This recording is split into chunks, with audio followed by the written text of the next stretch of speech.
Adegan dibuka dengan seorang pemuda bernama Baek Ryeon yang memanggil ibunya dan berteriak kaget, bertanya-tanya apa yang terjadi. Ayahnya dengan dingin menghadapinya, memerintahkannya untuk tidak membuat keributan dan segera pergi. Dia kemudian memberi perintah agar masalah ini dijaga kerahasiaannya dan tidak ada berita yang bocor. Dia mengumumkan bahwa keluarga Baek tidak akan membalas dendam atas apa yang terjadi. Dia menjelaskan bahwa dia membuat keputusan ini demi kebaikan keluarga dan kebaikan yang lebih besar dan secara spesifik memperingatkan putranya untuk tidak bertindak sendirian untuk mencari balas dendam. Baek Ryeon menunjukkan keterkejutan dan rasa sakit yang luar biasa. Dia kemudian menangis di hadapan ayahnya, bertanya bagaimana ayahnya bisa mengaku sebagai seorang pria padahal menolak untuk menanggapi pembunuhan istrinya, apalagi mencari balas dendam untuknya. Dia menyebut ayahnya tidak manusiawi. Dia menyatakan bahwa dia akan pergi, mengatakan bahwa dia tidak lagi memiliki ikatan dengan keluarga Baek. Saat dia melarikan diri, dia menyadari bahwa dia tidak memiliki kekuatan yang cukup untuk membalas dendam dalam keadaannya saat ini. Jadi, dia bersumpah untuk mencari kekuatan luar biasa yang tidak seorang pun dapat mengabaikannya.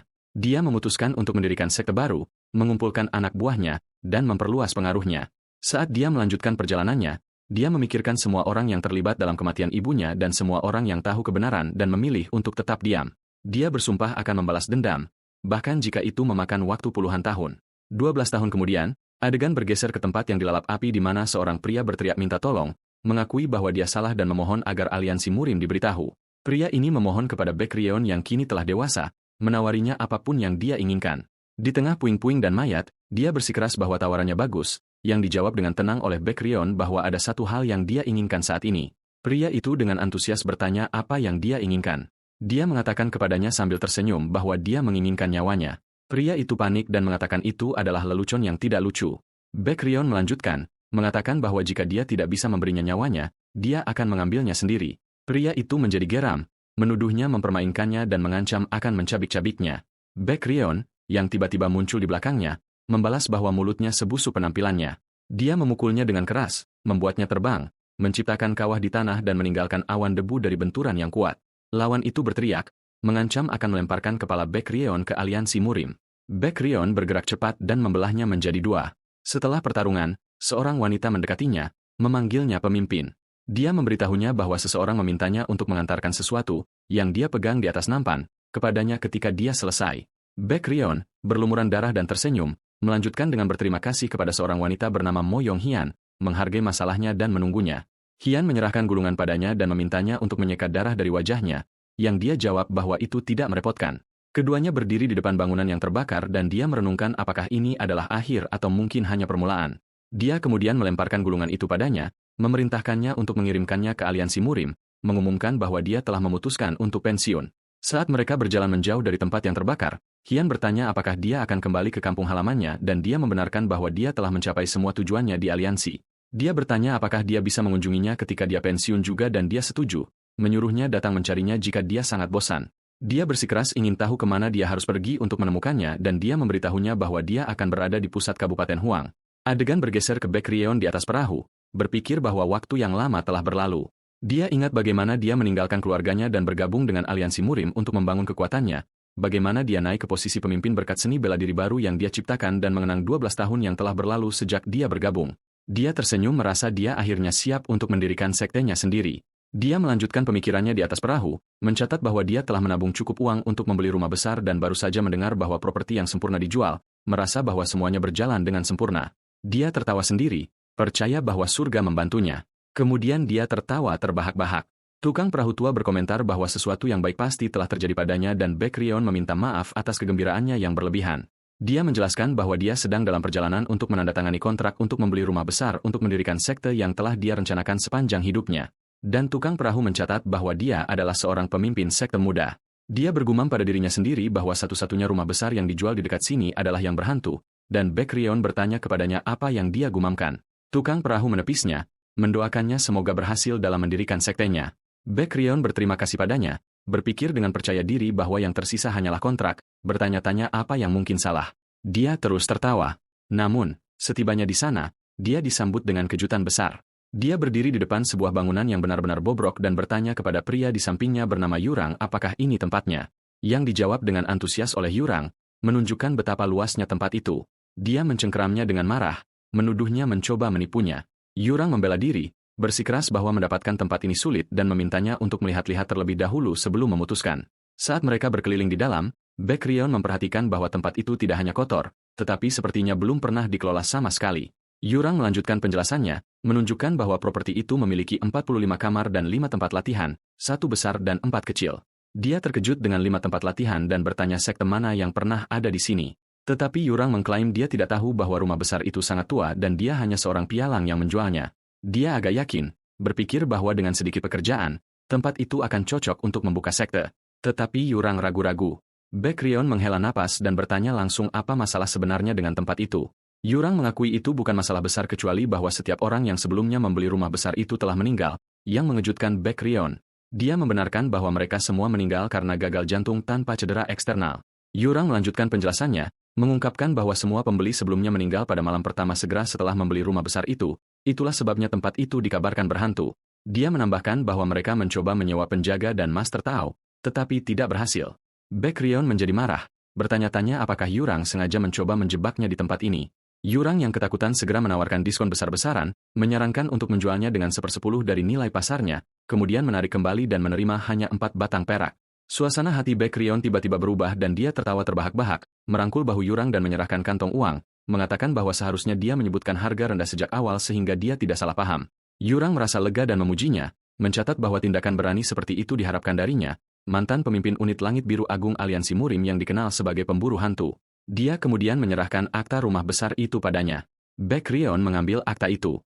Saat Yurang hendak pergi, dia sepertinya melihat sesuatu yang aneh, tetapi ketika ditanya, dia mengklaim itu bukan apa-apa. Yurang menyatakan bahwa perannya sudah berakhir dan dengan bercanda mengatakan kepadanya bahwa jika dia secara ajaib berhasil bertahan 1 malam, dia harus datang dan mencarinya. Baekryun meyakinkannya bahwa dia akan melakukannya. Setelah Yurang pergi, dia berdiri sendirian di halaman yang bobrok dan menghela napas. Tiba-tiba, dia memecah keheningan dengan teriakan kegembiraan yang keras, mengungkapkan kebahagiaan luar biasa karena dia akhirnya memiliki rumahnya sendiri. Dia berlari ke dalam dengan gembira, tertawa, dan mengatakan bahwa yang tersisa sekarang hanyalah mencari murid untuk sekte barunya. Dia berhenti tiba-tiba dan melihat sekeliling pada kekacauan dan debu yang menumpuk. Menyadari bahwa dia mungkin harus membersihkan tempat itu terlebih dahulu. Dia segera mulai bekerja, secara aktif menyeka lantai dan koridor. Dia terus membersihkan, berpikir dia akan selesai setelah dia membersihkan aula utama. Dia berdiri di pintu masuk aula utama, bertekad untuk bergegas dan menyelesaikan bagian terakhir ini. Setelah memasuki aula, dia melihat sesuatu di atas dudukan di tengah ruangan. Dia mendekatinya, bertanya-tanya apakah pemilik sebelumnya melupakannya. Dia mengambil pedang itu, mencatat bahwa itu terlihat berharga dan mungkin akan menghasilkan harga yang bagus, menganggapnya sebagai hadiah yang tidak terduga. Begitu dia memegangnya, dia merasakan pusing mendadak dan kehilangan rasa tempat, bertanya-tanya di mana dia berada.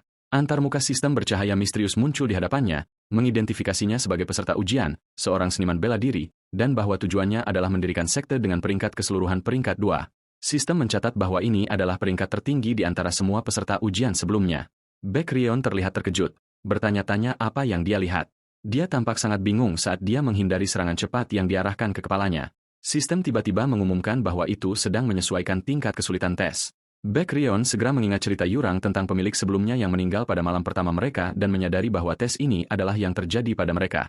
Sebuah perangkat aneh muncul dari langit-langit dan sistem mengumumkan tes dimulai. Tingkat kesulitan ekstrim. Dia menemukan dirinya di lingkungan tes yang bercahaya, bersiap untuk bertarung, dan memutuskan untuk menerima tantangan dan menghadapi apapun yang datang. Sistem mengumumkan bahwa area tes adalah aula kekuatan. Dia dengan kuat memblokir serangan dan berteriak menantang, "Ayo!" Menyatakan bahwa dia akan membuktikan kepada semua orang bahwa dia bukan hanya orang biasa, tetapi mantan pemimpin unit Langit Biru Agung Aliansi Murim. Dia mengambil posisi bertarung dan mendesak tes untuk datang, dan sistem merespons dengan mengumumkan inisialisasi sistem sekte. Tiba-tiba, semuanya menghilang, dan dia kembali ke aula utama, bingung dan bertanya-tanya apa yang terjadi. Dia tersandung ke belakang dan berteriak memanggil Yurang. Keesokan paginya, Yurang muncul duduk di kantornya, dan ketika Baekryun melihatnya, dia menyambutnya dengan tenang dan dingin bertanya apakah ada sesuatu yang aneh terjadi padanya selama malam hari. Dia menyerbu masuk ke kantor Yurang dan mencengkeramnya dengan marah, berteriak di wajahnya mengapa dia tidak memberitahunya hal seperti ini, bahwa sistem akan muncul. Dia terus berteriak, menunjuk ke jendela sistem biru, yang hanya bisa dilihatnya, mengatakan benda ini telah mengikutinya sejak tadi malam, dan bertanya apa itu. Yurang menatapnya dengan aneh, membenarkan bahwa dia tidak melihat apa-apa, dan bertanya apakah dia terbentur kepalanya malam sebelumnya. Baekryun melepaskannya, menggerutu, dan Yurang mengambil kesempatan untuk tersenyum, sedikit, menawarkan untuk mengambil kembali rumah besar itu jika dia khawatir. Baekryun menolak tawaran itu, Bersikeras dia masih membutuhkan rumah besar itu dan bahwa dia sekarang harus bersiap untuk upacara pembukaan sekte yang membutuhkan banyak persiapan. Dia mulai membuat daftar kebutuhannya, menjelaskan bahwa dia pertama-tama membutuhkan seragam, sekitar 20 set, dan bertanya kepada Yurang apakah dia memiliki rekomendasi untuk toko kain. Dia menjawab bahwa dia dapat merekomendasikan beberapa toko terdekat, tetapi memperingatkannya bahwa membuat kesepakatan tidak akan mudah saat ini. Dia menjelaskan bahwa semua orang sibuk mencoba memenangkan hati perusahaan dagang Huang, sebuah nama yang diakui Baek Ryeon. Yurang membenarkan itu adalah perusahaan terkenal yang telah memasok keluarga kerajaan dengan kain selama beberapa generasi. Yurang terus menjelaskan pengaruh besar perusahaan dagang Huangyong, bahkan di dunia murim, di mana ia berurusan dengan sekte baik dan jahat, hingga klan-klan besar pun berurusan dengannya dengan hati-hati. Dia kemudian menyeruput tehnya dan memberitahu Baek Ryeon dengan nada mengejek bahwa mengingat anggarannya, dia seharusnya tidak memikirkan kain Huang karena itu sama sekali di luar kemampuannya. Baek Ryeon mengakui kata-katanya benar, tetapi itu tetap menyakitkan. Yurang menambahkan bahwa mereka mungkin ragu untuk berurusan dengan pemilik rumah besar yang terkenal berhantu, dan menasihatinya untuk pergi mencari di jalan kain biasa. Sementara itu, jendela sistem muncul, mengeluh karena dipanggil hewan peliharaan hantu, dan Baek Ryeon memerintahkannya untuk diam. Dia tiba-tiba berhenti menyadari sesuatu. Dia baru menandatangani kontrak untuk rumah besar itu kemarin. Jadi, bagaimana rumor rumah berhantu menyebar begitu cepat? Yurang dengan dingin menjawab dengan peribahasa, kata-kata berjalan lebih cepat daripada kaki. Baek Ryeon menyipitkan matanya dan dengan ekspresi gelap, dia menyadari bahwa Yurang sendiri yang menyebarkan rumor itu. Yurang tidak mencoba menyangkalnya. Baek Ryeon menghela napas dan memutuskan bahwa bagaimanapun juga, itu adalah promosi gratis untuk sekte barunya. Yurang gemetar ketakutan dan mencoba membenarkannya dengan mengatakan bahwa kelangsungan hidup Baek Ryeon adalah bukti bahwa tempat itu tidak berbahaya dan semuanya baik-baik saja. Baek Ryeon menghadapinya dan berteriak padanya, menuduhnya membawa rumah berhantu dan menyebabkan masalahnya. Di jalan kain, seorang pedagang dengan tenang menjawab, mengatakan kepadanya bahwa dia tidak akan menjual kepadanya. Pedagang itu mengunci pintu toko di depannya, mengulangi bahwa dia tidak bisa menjual apapun padanya, saat Baek Ryeon memohon padanya untuk setidaknya mendengarkan. Pedagang itu melemparkan sesuatu ke wajahnya dan memerintahkannya untuk pergi, memanggilnya pria hantu terkutuk. Saat dia berjalan menjauh, dia mendengar orang-orang berbisik tentang dia, bertanya-tanya lagi seberapa cepat rumor menyebar, dan mencoba menenangkan dirinya sendiri agar orang-orang tidak berpikir penyembuh surgawi, julukannya, telah menjadi gila. Tiba-tiba, dia mendengar seseorang berteriak agar yang lain melepaskannya. Dia berbalik untuk melihat seorang pria memegang seorang anak laki-laki, Xiao Wu, yang melekat padanya. Anak laki-laki itu berteriak bahwa pria itu berjanji untuk menyembuhkan saudara perempuannya.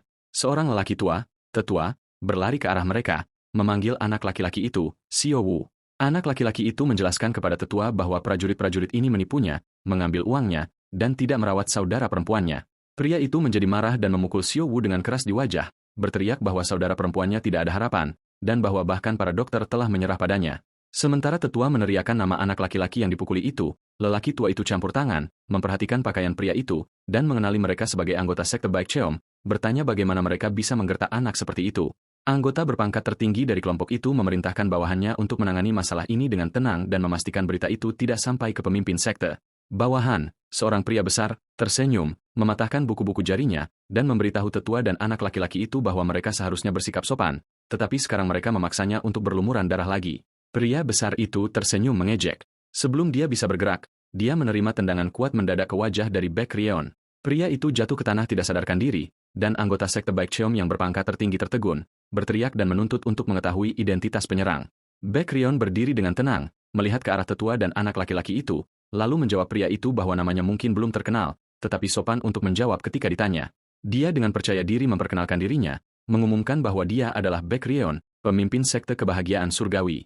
Anggota senior sekte Baek Cheom berteriak dengan marah, mempertanyakan bagaimana sekte yang tidak dikenal berani ikut campur dalam urusan sekte Baek Cheom. Pria senior itu bergegas menyerang.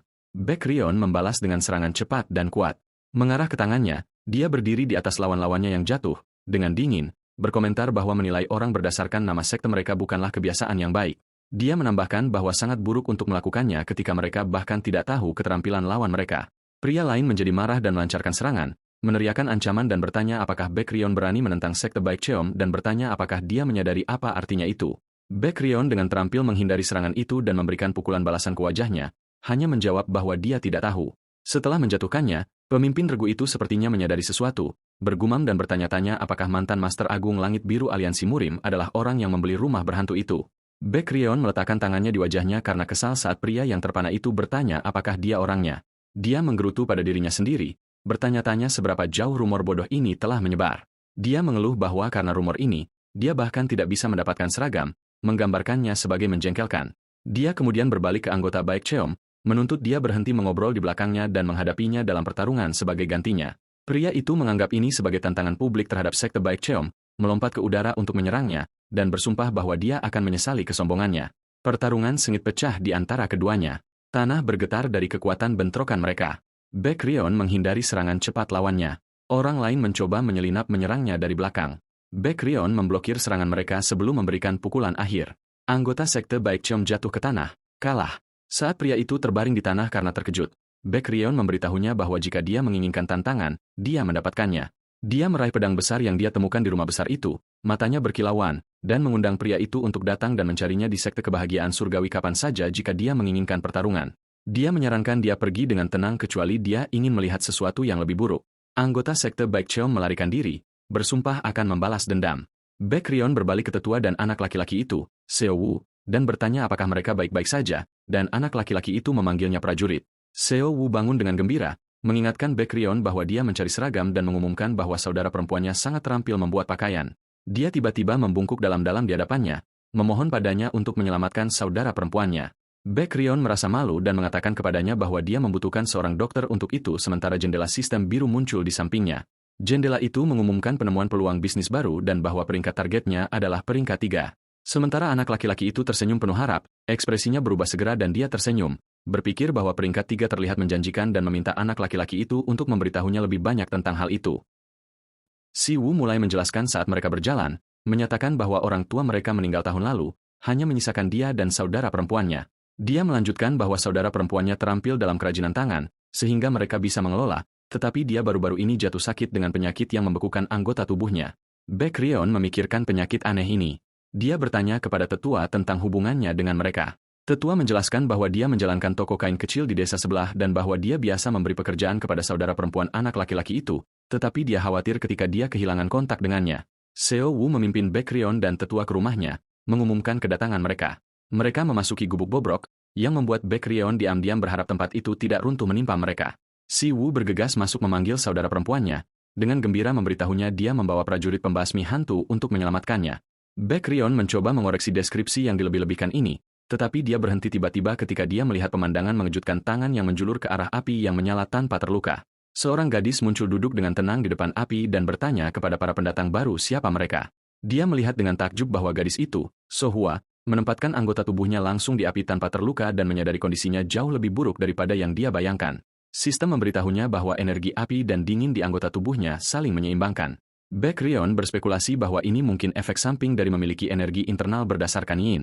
Dia melangkah maju, memperkenalkan dirinya, dan memberitahunya bahwa dia ada di sini atas permintaan saudaranya untuk menyelamatkannya. Dia bertanya padanya apakah api tidak sakit, dan So Hwa membenarkan tidak, menjelaskan bahwa jika dia tidak melakukan ini, anggota tubuhnya akan mengalami radang dingin yang parah. Tetua menyatakan kekhawatirannya dan bertanya mengapa dia memutuskan kontak dengan mereka, dan dia meminta maaf, menunjukkan bahwa tubuhnya telah masuk ke keadaan aneh ini. Baek Ryeon meminta izin untuk memeriksa denyut nadinya sebentar untuk memastikan kecurigaannya. Dia setuju dan memintanya untuk cepat. Saat memeriksa, sistem memperingatkannya bahwa dia menyerap kelebihan energi yin dan bahwa situasi ini berbahaya. Dia memerintahkannya untuk diam, yang membingungkan So Hwa, yang tidak melihat apa-apa. Sistem membenarkan bahwa kelebihan energi yin telah menyerang tubuhnya. Dia mengumumkan bahwa dia mengerti dan mendiagnosis kondisinya sebagai konstitusi yin ekstrim, suatu kondisi langka yang menyebabkan tubuhnya terus-menerus mengumpulkan energi yin dari lingkungan dan menyimpannya. Dia menyebutkan bahwa Ratu Pedang, Nyonya Pavilion Pedang dan salah satu dari 10 Celestial, memiliki sifat yang sama ini. So Hwa berkomentar bahwa dia tidak mengenalnya, tetapi dia terdengar seperti orang yang luar biasa. Baek Ryeon menjelaskan bahwa konstitusi ini adalah berkah bagi seniman bela diri, tetapi dalam kasusnya, dia telah menyerap terlalu banyak yin dan sangat kekurangan energi yang untuk menyeimbangkannya. Dia kemudian menyampaikan berita yang mengejutkan. Jika ini terus berlanjut, dia akan meninggal dalam waktu 3 bulan, sesuatu yang mungkin dia rasakan sendiri. Dia dengan sedih membenarkan dia sudah menduganya dan bertanya apakah ada obatnya. Sementara Si Woo meledak dalam kemarahan, menuduhnya sebagai penipu seperti yang lain. Baek Ryeon meyakinkan tetua bahwa hanya memberikan nutrisi tidak akan cukup dan hanya akan memperburuk keadaan. Saat dia berpikir bahwa kuncinya adalah menemukan cara yang stabil untuk memulihkan energi yang, sistem menawarkan solusi. Selesaikan misi esensi untuk mendapatkan esensi yang dapat digunakan untuk meningkatkan tingkat pemulihan anggota sekte. Jendela menjelaskan bahwa penyembuhan minor, yang berharga 50 esensi, meningkatkan pemulihan kesehatan dan energi internal. Kemudian misi tantangan baru muncul. Amankan murid pertama dengan hadiah 50 esensi. Baekryong menyadari kesempatan di depannya di mana dia bisa menyembuhkan Sohua dan mendapatkan seorang murid pada saat yang sama, memukul dua burung dengan satu batu. Dia berbalik ke arah mereka dengan gembira dan mengumumkan bahwa dia mungkin telah menemukan jalan. Dia kemudian berbicara langsung dengan Sohua dan menawarinya untuk menjadi muridnya di sekte kebahagiaan surgawi. Sohua menunjukkan keterkejutannya pada tawaran mendadak itu dan bertanya kepadanya apa yang dia maksud dengan memintanya untuk menjadi muridnya. Dia hanya memintanya untuk mempercayainya kali ini. Dia menyatakan keraguannya, menjelaskan bahwa dia belum pernah belajar seni bela diri sebelumnya dan bahwa permintaannya mendadak. Dia ingat bagaimana seniman bela diri berbicara tentang kebenaran dan kehormatan, tetapi dia benar-benar percaya mereka hanya peduli pada kepentingan mereka sendiri. Dia ingat bagaimana mereka berpura-pura membantu, tetapi pada akhirnya, mereka hanya mencari keuntungan untuk diri mereka sendiri, dan bagaimana orang tuanya meninggal tertangkap dalam salah satu pertempuran mereka. Dia takut pria ini mungkin seperti mereka, berpura-pura membantunya, dan kemudian meninggalkannya. Dan dia bertanya-tanya mengapa dia ingin dia menjadi salah satu seniman bela diri yang dia benci. Dia tiba-tiba melihat tangan Baekryong, yang telah radang dingin karena menyentuh energinya ketika dia memeriksa denyut nadinya. Dia mengulurkan tangannya ke arahnya, tersenyum, dan mengatakan padanya itu bukan masalah baginya selama ini adalah cara untuk menyembuhkannya. Dia tertegun oleh reaksinya dan bertanya pada dirinya sendiri apakah pria ini berbeda dari yang lain. Dia menghela napas memutuskan dia tidak punya pilihan lain dan bahwa jika ini adalah cara untuk menyembuhkan tubuhnya, dia akan mempercayainya untuk terakhir kalinya dan menyetujui permintaannya. Saat Sohua setuju, sistem, yang hanya bisa dilihat Baekryong, mengumumkan penyelesaian misi tantangan, amankan murid pertama, dan bahwa dia telah memperoleh 50 esensi. Itu juga mendeteksi radang dingin di tangannya. Segera, dia menggunakan esensi untuk mengaktifkan penyembuhan minor. Sohua diselimuti halo cahaya dan merasa terkejut dan kehangatan menyebar melalui tangannya. Baekryong tersenyum, menyadari sistem itu bekerja sementara sistem mengumumkan adaptasi penyembuhan dan konsentrasi energi. Aliran energi internalnya meningkat. Dia juga merasakan efek penyembuhan, memperhatikan bahwa energi yangnya sendiri, yang rusak oleh dingin, mulai kembali. Sistem membenarkan bahwa energi yang anggota sekte Baekryong sedang pulih. Sohua melihat anggota tubuhnya dengan tidak percaya, mengumumkan bahwa tangan dan kakinya benar-benar sembuh. Seo Wu bergegas memeluk saudara perempuannya sementara tetua tua bertanya kepada Baekryong dengan takjub, apakah dia menggunakan penyembuhan energi internal yang dia berikan jawaban samar bahwa itu adalah sesuatu seperti itu. Tiba-tiba, tetua itu tertawa terbahak-bahak. Dia berbicara mengungkapkan kekaguman besarnya dan mengatakan bahwa apa yang dia lihat adalah pemandangan yang luar biasa dan bahwa Baekryong persis seperti pria yang dia sukai, menambahkan bahwa dia sekarang mengerti mengapa pemimpin aliansi Murim sangat menghargainya. Baekryong terkejut, bertanya-tanya bagaimana tetua ini mengenal pemimpin aliansi. Tetua itu menyadari dia lupa memperkenalkan dirinya dengan benar dan mengungkapkan identitas aslinya. Dia adalah Cheon Gamyong, master perusahaan dagang Hwangyong, juga dikenal sebagai Master Hwangyong. Sementara itu, di markas sekte Baekcheom, sekte pedang putih, pemimpin sedang memarahi anak buahnya yang dikalahkan oleh Baekryong, bertanya kepada mereka bagaimana mereka membiarkan sekte yang baru dibentuk mempermalukan mereka sedemikian rupa.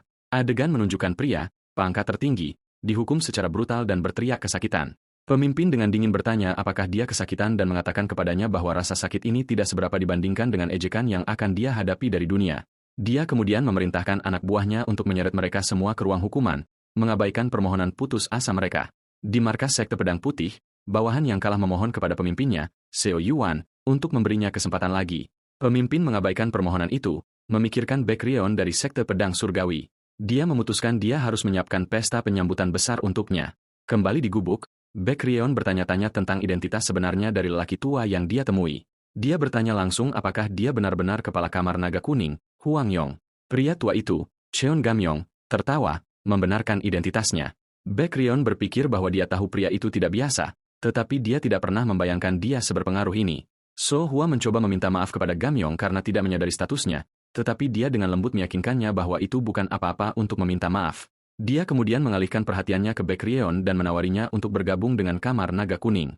Dia berjanji untuk memberikan semua dukungan yang dia butuhkan. Baekryong menyadari besarnya tawaran itu. Kamar Naga Kuning adalah serikat pedagang besar yang memasok keluarga kerajaan dengan pakaian dan sutra. Sistem menilai dia sebagai mitra bisnis kelas A potensial. Dia tahu bahwa master seni bela diri top termasuk di antara mereka sejauh satu kata dari Gamyong dapat memengaruhi keseimbangan antara aliansi Morim dan Serikat Iblis. Meskipun ini adalah peluang besar, dia memutuskan bahwa ini bukan masa depan yang dia cari.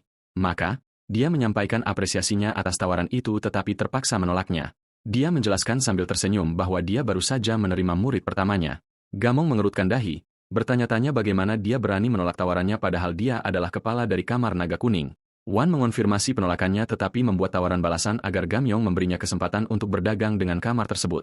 Sebagai imbalan, dia berjanji akan memberikan ketenaran yang pantas didapatkan oleh kamar naga kuning. Gamyong marah karena kesombongannya, bertanya-tanya bagaimana orang tanpa nama bisa memberinya ketenaran. Wan dengan percaya diri menjelaskan tawarannya bahwa dalam 10 tahun dia akan membangun sekte yang berdiri sejajar dengan 9 sekte lurus dan 7 gerbang iblis. Bertanya, bukankah itu perdagangan yang adil? Gamyong menggambarkan klaim itu sebagai tidak masuk akal, terutama dari sekte yang bahkan belum mengadakan upacara pendiriannya. Wan dengan tenang bersikeras bahwa inilah yang akan terjadi. Gamyong tiba-tiba tertawa terbahak-bahak, mengakui bahwa Wan memiliki keberanian untuk membuat klaim berani. Wan menambahkan bahwa ketenaran yang dijanjikannya bukan untuk Gamyong secara pribadi, yang membuat Gamyong bingung. Dia mengungkapkan rencananya. Dia ingin berurusan dengan masa depan kamar naga kuning dan meminta Gamyong untuk memperkenalkan dia kepada muridnya. Setelah berpikir sejenak, Gamyong setuju. Dia mengatakan bahwa dia akan mengirim muridnya ke sektenya segera dan bahwa keputusan untuk berdagang akan terserah pada murid itu sendiri. Tetapi Gamyong memperingatkannya bahwa jika sektenya menunjukkan tanda-tanda kekecewaan, dia akan membayar harga yang sesuai. Wan dengan percaya diri menjawab bahwa tidak perlu khawatir. Gamyong menyatakan bahwa masalahnya sudah beres. Tiba-tiba, dia berteriak, memerintahkan sutra untuk dibawa.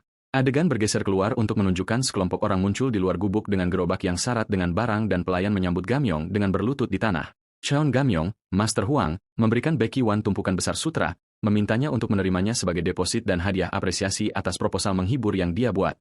Kemurahan hati ini membuat So Ha dan Seo Woo terkesan. Becky Wan menerima hadiah itu dengan rasa terima kasih sambil berpikir tentang betapa kuatnya Gamyong dan anak buahnya, mengakui bahwa mereka adalah master sejati. Saat Gamyong pergi, dia berpikir tentang kesombongan Baekre Wan dan keberaniannya untuk mengklaim dia akan memberinya ketenaran. Dan dia mencatat bahwa kesombongan ini mengingatkannya pada orang lain yang persis seperti dia. Dia memanggil salah satu anak buahnya dan memberitahu bahwa karena mereka sudah di luar, dia ingin mengunjungi seorang teman lama dan memerintahkan mereka untuk menuju ke persatuan iblis. Dia tersenyum, mengatakan sudah lama sejak dia minum dengan pemimpin serikat itu. Kembali di markas sekte Bakri 1, yang sekarang bersih dan indah, Hua bertanya kepadanya bagaimana pendapatnya tentang jubah baru yang dia buat sendiri. Dia dengan antusias menjawab bahwa dia sangat menyukai jubah itu dan sempurna. Dia muncul mengenakan jubah yang indah dan sistem menampilkan pesan yang menyatakan bahwa itu adalah jubah sutra surgawi yang telah meningkatkan martabat dan pesonanya. Jadi Hua mengungkapkan kebahagiaannya bahwa dia menyukai jubah itu dan meminta maaf mengatakan ini adalah pertama kalinya dia bekerja dengan sutra halus seperti itu.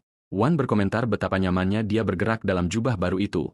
Saat Si Wu mengawasi mereka dengan kekaguman, tiba-tiba jendela sistem muncul di hadapannya, mengumumkan bahwa dia telah menciptakan pakaian dengan kualitas luar biasa dan memintanya untuk memilih hadiahnya. Dia melihat jendela hadiah menawarkan teknik penyembuhan tingkat lanjut, eliksir bakat superior atau membuka sifat unik.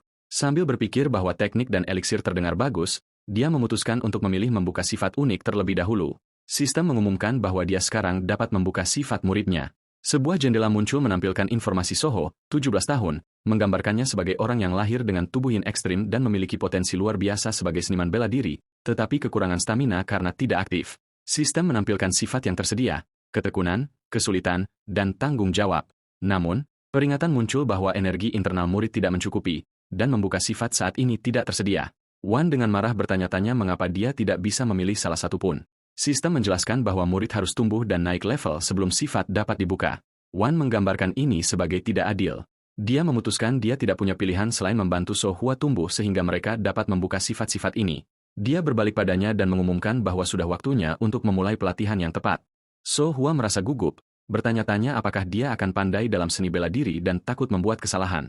Dia ingat apa yang dia katakan padanya sebelumnya ketika dia berkata semuanya akan baik-baik saja dan dia bisa memperbaikinya dan membantunya berubah. Dia mengumpulkan keberaniannya, memutuskan untuk mempercayainya, dan dengan penuh semangat bertanya kepadanya apa teknik pertama yang akan dia pelajari. Dia memberitahunya bahwa pelatihan pertamanya adalah kuda-kuda, juga dikenal sebagai kuda-kuda penunggang. Dia terlihat kecewa karena dia mengharapkan sesuatu yang lebih mengesankan. Dia menjelaskan kepadanya bahwa ini adalah latihan dasar terbaik untuk membangun staminanya yang lemah dan memberitahunya untuk fokus memperkuat tubuhnya untuk saat ini. Dia bertanya kepadanya berapa lama dia harus menahan posisi itu. Dia tersenyum dan memberitahunya tujuannya adalah sekitar 1 jam, lalu berteriak padanya untuk memulai. Dia terlihat bertekad tetapi ragu-ragu. Dia mengungkapkan keraguannya, mengatakan dia belum pernah melakukan hal seperti ini sebelumnya dan bertanya apakah dia benar-benar bisa belajar seni bela diri. Dia meyakinkannya, mengingatkannya bahwa dia memiliki tubuh yin ekstrim. Dia menjelaskan bahwa tubuhnya secara alami mengumpulkan energi internal, dan meskipun itu adalah energi yin, itu akan stabil setelah dia membentuk inti untuk itu. Dia berpikir dalam hati dengan gembira bahwa dia adalah bakat surgawi yang tidak boleh dia lepaskan. Yurang datang berlari ke arahnya dalam keadaan panik dan menyerahkan surat tersegel kepadanya, memberitahunya bahwa itu dari Sekte Pedang Putih. Yurang dengan cemas bertanya apakah Huan mengenal pemimpin mereka. Dia menerima surat itu menyadari ini tentang orang-orang yang dia kalahkan sehari sebelumnya sementara Si Wu terus mengutuk mereka dan memanggil mereka bajingan. Setelah membaca surat itu, dia menemukan itu adalah undangan yang ditujukan kepada Sekte Pedang Surgawi, sekte barunya, untuk berpartisipasi dalam turnamen seni bela diri. Yurang menjelaskan bahwa Sekte Pedang Putih adalah kekuatan dominan di wilayah tersebut, dan pemimpin mereka terkenal karena temperamennya yang buruk dan reputasinya karena membongkar sekte-sekte lemah dengan kedok duel persahabatan. Dia merasa aneh bahwa seorang pemimpin setinggi ini akan menargetkan sekte yang tidak terhormat seperti milik mereka. Wan kesal dengan penghinaan ini dan bertanya apakah dia bermaksud menghina sektenya, dan Yurang dengan cepat menarik kembali, bersikeras itu adalah kesalahpahaman. Bakri Wan tersenyum, mengerti bahwa tujuan pemimpin itu adalah mempermalukan sekte yang sedang naik daun, dan menemukan ini lucu. Dia menyatakan bahwa ini adalah kesempatan sempurna untuk menyebarkan nama sektenya. Muridnya Sohua mengungkapkan kekhawatirannya, menunjukkan bahwa hanya ada 2 dari mereka dan bahwa dia mungkin akan menghambatnya. Dia mengejutkannya dengan mengatakan padanya bahwa dialah yang akan berpartisipasi dalam turnamen dan sendirian. Setelah dia memproses kata-kata itu, dia berteriak ketakutan bahwa dia akan bertarung sendirian. Malam harinya, Sohua berbaring kelelahan di lantai, mengeluh bahwa staminanya telah menurun dan bertanya-tanya mengapa dia dipaksa untuk berlatih kuda-kuda secara berlebihan. Dia belum berlatih dengan pedang sepanjang hari dan hanya mempelajari gerakan memotong dasar yang dilakukan anak-anak. Kecemasannya tumbuh karena turnamen tinggal kurang dari 2 minggu lagi. Dia bertanya-tanya dengan serius apa yang dipikirkan pemimpin sektenya. Dia ingat bagaimana dia meyakinkannya dengan senyum dan mengatakan padanya untuk tidak khawatir. Jadi, dia memutuskan untuk segera bangun untuk pergi dan bertanya kepadanya. Dia menemukannya terjaga di kamarnya, menjahit pakaian dan bergumam pada dirinya sendiri bahwa itu lebih sulit dari yang dia kira. Dia memperhatikan dia berbicara pada dirinya sendiri lagi. Pada saat yang sama, sistem memberitahu dia bahwa pendarahan dari luka ke-23 yang dia timbulkan pada dirinya sendiri telah dimulai, dan dia dengan marah menyuruhnya diam. Dia berdiri di luar pintu dan mengawasinya. Wan berpikir dalam hati bahwa dia berharap Sohua akan mulai meragukan pelatihan kuda-kuda segera, dan bahwa dia harus bergegas dan menyelesaikan jubah pelatihannya sebelum dia datang kepadanya. Dia mengangkat jubah yang sudah selesai, berharap dia akan menyukainya. Dia tersentuh oleh apa yang dia lakukan untuknya dan diam-diam kembali ke kamarnya. Tiba-tiba, sistem mengumumkan bahwa sifat tanggung jawab Soha akan segera mekar. Wan terkejut dengan pemberitahuan mendadak itu. Hari turnamen yang diselenggarakan oleh Sekte Pedang Putih tiba. Di meja pendaftaran, beberapa pejabat menggerutu, bertanya-tanya mengapa pertandingan persahabatan tiba-tiba menjadi turnamen, dan seseorang menunjukkan bahwa rumor tentang anak buah mereka dikalahkan oleh Sekte Kebahagiaan Surgawi telah menyebar. Mereka menyadari pemimpin berencana menggunakan turnamen untuk menjadikan mereka contoh di depan sekte lain dan untuk menunjukkan konsekuensi dari menantang Sekte Pedang Putih. Salah satu pejabat tersenyum mengejek, mengatakan bahwa orang asing ini salah memilih pertarungan, lalu mendongak kaget. Dia melihat Becky Wan dan Sohua berdiri di hadapannya. Dia dengan tenang bertanya di mana harus mendaftar. Pejabat yang terpana menjawabnya. Saat dia mendaftar, dia melihatnya dan berpikir dalam hati, bertanya-tanya apakah sekte ini mempekerjakan anggotanya berdasarkan penampilan, berkomentar, dia sangat imut. Pejabat di meja pendaftaran membuat komentar sarkastik tentang pakaiannya, yang membuat Wan marah. Kemudian di markas sekte, Becky Wan bertanya kepada muridnya pendapatnya tentang jubah baru itu. Dan meskipun dia mengakui jahitannya tidak sempurna, dia mengungkapkan kebahagiaannya yang luar biasa dengan itu. Di arena turnamen, pemimpin Sekte Pedang Putih, Seo Yuhuan, mengumumkan dimulainya turnamen duel pedang putih, menjelaskan bahwa tujuannya adalah untuk membina persahabatan di antara sekte-sekte lurus. Dia menambahkan bahwa itu juga merupakan acara untuk tunas baru yang akan memimpin masa depan. Itulah sebabnya dia telah mengungkapkan hadiah kecil. Hadiah itu dibuka menjadi pil kejernihan yang lebih rendah yang mengejutkan para hadirin. Sistem menjelaskan bahwa itu adalah eliksir langka yang dimurnikan oleh orang Wanges Janhu dan meminumnya memperkuat ki dan darah dan membantu membangun pusat energi. Seo Yuan kemudian mengumumkan bahwa pemenang turnamen akan menerima pil ini yang membuat kerumunan bersemangat yang memuji kemurahan hatinya. Saat seorang asisten memberitahu pemimpin bahwa undian sudah siap, yang terakhir tersenyum sedikit, berpikir dalam hati dan memanggil para peserta bodoh dan bersikeras bahwa dia akan membuat mereka tidak pernah berani menantang sektenya lagi. Dia bersumpah untuk menunjukkan kepada mereka perbedaan besar dalam kekuatan. Acara berlanjut ke area turnamen 3, babak penyisihan, di mana Hua berdiri dengan gugup bertanya-tanya apakah dia bisa tampil dengan baik. Becky Wan meyakinkannya, memintanya untuk mengingat pelatihannya, yang dia jawab dengan cemas bahwa yang dia lakukan hanyalah kuda-kuda. Dia mengatakan padanya untuk mempercayainya karena dialah yang melatihnya. Dia meyakinkannya bahwa dia telah menjadi jauh lebih kuat dari sebelumnya. Dia memutuskan untuk mencoba, meskipun dia tidak sepenuhnya yakin. Babak penyisihan di area 3 dimulai. Dia memperkenalkan dirinya sebagai Sohua dari Sekte Kebahagiaan Surgawi, dan lawannya memperkenalkan dirinya sebagai Cheong Sam, murid generasi ketiga dari sekte Bulan Biru. Dia mencibir padanya, mencatat bahwa dia tidak hanya kekurangan pengalaman, tetapi juga terlihat seperti belum pernah memegang pedang sebelumnya. Dia dengan gugup mengakui bahwa dia baru berlatih selama sebulan. Lawan menjadi lebih sarkastik dan bersumpah untuk memberinya pelajaran dan memberi sinyal kepada wasit untuk memulai. Dia berdiri teguh dengan berani, menyuruhnya menyerang dengan sekuat tenaga. Tetapi dalam sekejap, dia mendekatinya dan memberikan pukulan knockout, mengirimnya ke tanah di tengah keheranan penonton. Dan wasit yang tidak percaya pertandingan diputuskan dengan satu serangan. Becky Wan tersenyum, mengingatkannya bahwa dia memintanya untuk mempercayainya. Wasit yang terpana mengumumkan kemenangan Sohua dari sekte kebahagiaan surgawi. Becky Huan berpikir tentang strateginya, menjelaskan pada dirinya sendiri bahwa selama 2 minggu terakhir, dia mengajarinya pola pikir seorang seniman bela diri. Dia menjelaskan bahwa memukul lawan dengan kekuatan penuh sulit bagi pemula yang takut menyakiti lawan mereka.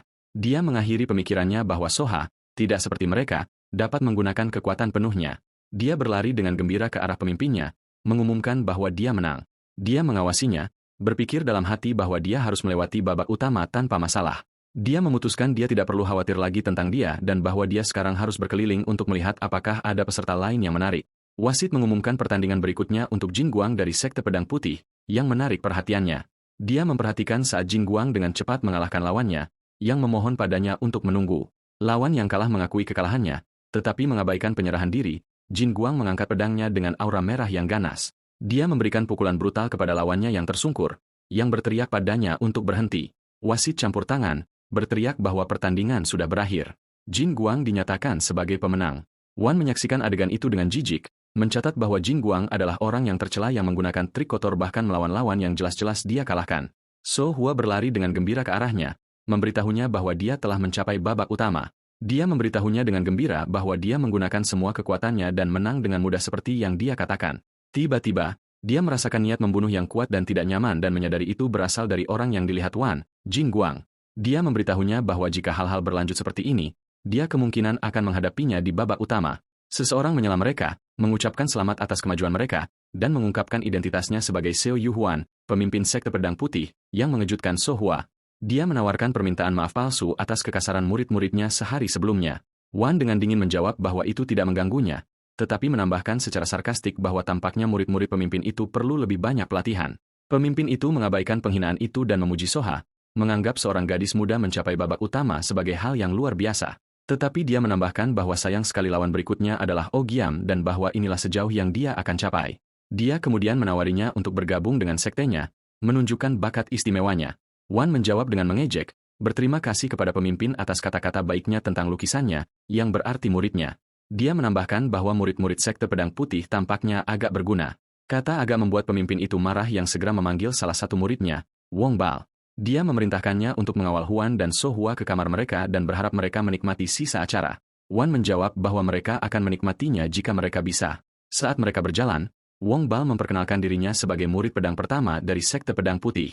Sistem mencatat bahwa dia, 21 tahun, memiliki bentuk tubuh berotot yang luar biasa dan bakat untuk dengan cepat memahami dan menguasai gerakan baru. Dia membimbing mereka menuju tempat mereka akan menginap. Tiba-tiba, Wan mulai merasakan otot bahu dan lengan Wong Ba. Dia tersenyum dan memujinya karena tinggi dan bentuk tubuhnya yang bagus, yang menyebabkan wajah Wong Bal memerah saat dia berterima kasih dengan canggung. Dia dengan cepat membuka pintu kamar tamu dan meminta mereka untuk beristirahat, lalu pergi. So Hua berterima kasih padanya, lalu berbalik ke Huan untuk menanyakan pendapatnya tentang lawan berikutnya, tetapi dia menanyakan pendapatnya sebagai gantinya. Dia terus berbicara dengannya, memberitahunya dengan senyum bahwa dia menganggap orang itu, Wong Bal, seperti adik laki-laki baginya, yang sangat mengejutkannya dengan pernyataan mendadak ini. Adegan berkelebat kembali ke masa lalu di mana pemimpin sekte pedang putih, Seo Yuan, menginterogasi seorang pemuda, menanyakan namanya, dan pemuda itu mengonfirmasi namanya adalah Wong Bal. Pemimpin itu terkesan dengan fisik dan ototnya yang kuat dan luar biasa untuk usianya, dan memberitahunya dia punya bakat dan akan menjadi murid sekte pedang putih. Wong Bal berterima kasih padanya dengan antusiasme yang besar. Kemudian, selama duel pelatihan, dia mudah dikalahkan oleh murid lain bernama Jin Guang. Seorang penonton berkomentar betapa menakjubkannya Jin Guang mengalahkan murid 3 tahun lebih tua darinya. Wong Bal berbaring di tanah mencoba menjelaskan kepada Jin Guang bahwa itu hanya pelatihan dan tidak perlu kekerasan seperti itu. Pemimpin memalingkan wajahnya menyatakan dia salah tentang Wong Bal. Pemuda itu melihat dengan kaget sementara pemimpin menyatakan dia tidak lebih dari cangkang kosong dengan bentuk tubuh yang bagus. Dia dengan dingin memerintahkannya untuk menghabiskan sisa hidupnya membersihkan setelah rekan-rekan mudanya. Kilas balik berakhir dan Wong Ba bangun terkejut dari mimpi buruk ini. Dia terkejut menemukan Jin Guang di kamarnya yang memberitahunya dia sudah bangun. Dia menjelaskan dia datang untuk pemanasan sebelum turnamen. Wang Bao mencoba meminta maaf, mengklaim dia tidak enak badan. Jin Guang mencibir pada alasannya dan bersikeras dia membutuhkannya sekarang. Dia menambahkan dengan mengejek bahwa sebagai pria yang satu-satunya asetnya adalah fisiknya, dia setidaknya harus membuat dirinya berguna pada saat-saat seperti ini. Wang Ba dengan enggan setuju. Dia menyuruhnya cepat. Dia hanya melakukan pemanasan ringan dan pergi, meninggalkan Wang Bol dalam keadaan putus asa. Kembali di arena turnamen, wasit mengumumkan dimulainya pertandingan semifinal. Becky Wan diingat menjelaskan kepada Sohua bahwa lawan berikutnya adalah Oge dan gayanya adalah pedang hantu. Dia menjelaskan kepadanya bahwa gaya ini penuh variasi dan sulit diprediksi, tetapi meninggalkan celah besar jika tidak dieksekusi dengan tepat. Ketika dia bertanya kepadanya apa yang harus dia lakukan, dia menyarankan dia harus mencoba untuk tidak tertipu. Dia mengatakan padanya dia tidak salah, tetapi baginya ada cara yang jauh lebih mudah, dan memintanya untuk melakukan itu, sesuatu yang spesifik yang tidak diungkapkan, dan menjamin kemenangannya jika dia mempercayainya. Dia dengan penuh semangat setuju. Saat ini, Yurang bergabung dengan Becky Wan, mengungkapkan keheranannya pada Sohua mencapai semifinal. Dia mengucapkan selamat atas pencapaian ini hanya dalam 1 bulan. Wan tersenyum percaya diri dan mengatakan padanya dia akan menerima ucapan selamat setelah dia memenangkan final besok, yang mengejutkan Yurang, yang bertanya apakah dia serius. Di ring, Oh Giam berbicara kepada Sohua, mengatakan dia memberinya pujian karena berhasil sejauh ini, tetapi keberuntungannya berakhir di sini. Dia mengatakan padanya dengan senyum arogan bahwa semua orang di sini mengharapkan kekalahannya. Dia menjawab dengan senyum percaya diri, mengatakan padanya dia salah karena setidaknya pemimpin sektenya mengatakan dia akan menang. Oh Giam mencibir pada kepercayaan dirinya, mengatakan, seperti guru, seperti murid, dan menyebut mereka berdua gila. Wasit mengumumkan dimulainya duel, dan Sohua bergegas menuju lawannya, menyatakan dia akan memenangkan pertandingan hari ini. Pertandingan semifinal dimulai antara Sohua dan lawannya Oji, pengguna pedang hantu. Yirang, maklar, berkomentar bahwa dasar-dasar murid sekte pedang putih tampaknya berada di level yang berbeda. OGM meluncurkan serangan menipu menggunakan tekniknya, mengejeknya dan bertanya apakah dia akan menyerah begitu cepat. Dia ingat instruksi pemimpinnya Baek Rewan bahwa jika dia tidak dapat membedakan antara serangan nyata dan hantu, dia harus mempertahankan garis tengahnya. Dia mengambil posisi bertahan, tetapi serangan OGM berhasil menembus pertahanannya dan mendorongnya mundur. Dia menyatakan terkejut bahwa dia berhasil memblokir pukulan itu, mengakui dia meremehkannya, lalu bersiap untuk menyerang dengan serius menggunakan energinya. Dia melepaskan serangan pedang hantu yang lebih kompleks, menyerangnya dari berbagai sudut sekaligus. Adegan berkelebat kembali ke instruksi Becky Wan kepadanya, di mana dia menjelaskan bahwa pengguna pedang hantu relatif lemah dalam pertarungan langsung dan mencoba menjaga jarak mereka. Dia meyakinkannya bahwa selama senjatanya bisa mencapainya, dia bisa menang. Saat ini, OGM mengejeknya dan dia menjawab bahwa dia baru saja mulai. Dia mengabaikan ilusi dan bergegas langsung ke arahnya, mengeksekusi strategi pemimpinnya. Dia melanjutkan serangan hantunya dan mencibir pada gerakan yang sangat jelas saat dia memberikan pukulan nyata. Dia menghindari serangan, tetapi terkena serangan balik yang kuat. Becky Wan memperhatikan dengan serius sementara Yurang terlihat terkejut. Dia jatuh ke tanah dan Ogyo menyatakan kemenangannya. Dia berlutut di tanah, terengah-engah karena kelelahan. Dia dengan dingin mengatakan padanya dia berharap lebih, tetapi tampaknya ini saja yang dia miliki. Dia berjuang untuk berdiri dan berteriak bahwa ini belum berakhir. Dia mencibir padanya, bertanya-tanya apa yang bisa dia lakukan ketika dia hampir tidak bisa berdiri. Tiba-tiba, dia terkejut melihatnya bergegas ke arahnya dengan tekad. Dia menjadi gugup dan menemukan ini konyol. Dia menyatakan bahwa satu pukulan ini akan mengakhirinya. Dia mengeksekusi serangan pamungkas dasar, bentuk kedua, potongan terakhir, memberikan pukulan langsung dan menentukan kepada lawannya. Becky Wan tersenyum sementara Yurang berteriak dengan gembira, menyatakan kemenangannya. Salah satu murid sekte pedang putih, yang sebelumnya dikalahkan, bangun dan memprotes keras, mengklaim dia membuat kesalahan dan pura-pura kalah untuk meluncurkan serangan kejutan. Wan menyebut klaim ini kekukuhan, tetapi murid itu berteriak dengan marah, bertanya-tanya bagaimana murid mereka bisa kalah dari gadis seperti dia tanpa curang. Bakar bertanya dengan suara dingin apakah sekte pedang putih selalu kurang etiket, membiarkan hanya seorang murid berdebat dengan master sekte lain. Murid yang ketakutan itu mundur, mencoba meminta maaf. Pemimpin sekte pedang putih, Seo Yuhuan, campur tangan untuk menawarkan permintaan maaf formal atas kekasaran murid-muridnya, yang diterima Becky Wan. Namun, pemimpin itu mengisyaratkan ketidaksenangannya, menganggapnya disayangkan bahwa Huan secara sewenang-wenang menyatakan kekalahan murid-muridnya, tetapi pada akhirnya, dia mengakui kekalahan sektenya dalam pertandingan ini. Hasilnya secara resmi diumumkan sebagai kemenangan Sohua, dan kerumunan ramai dengan keheranan, bertanya-tanya bagaimana seorang gadis yang baru berlatih selama sebulan bisa mengalahkan murid dari sekte pedang putih. Dia melambai dengan gembira ke arah Huan, berteriak bahwa dia menang, dan dia diam-diam memujinya, bercanda, menyebutkan bahwa Yurang akan membayar makan malam-malam ini.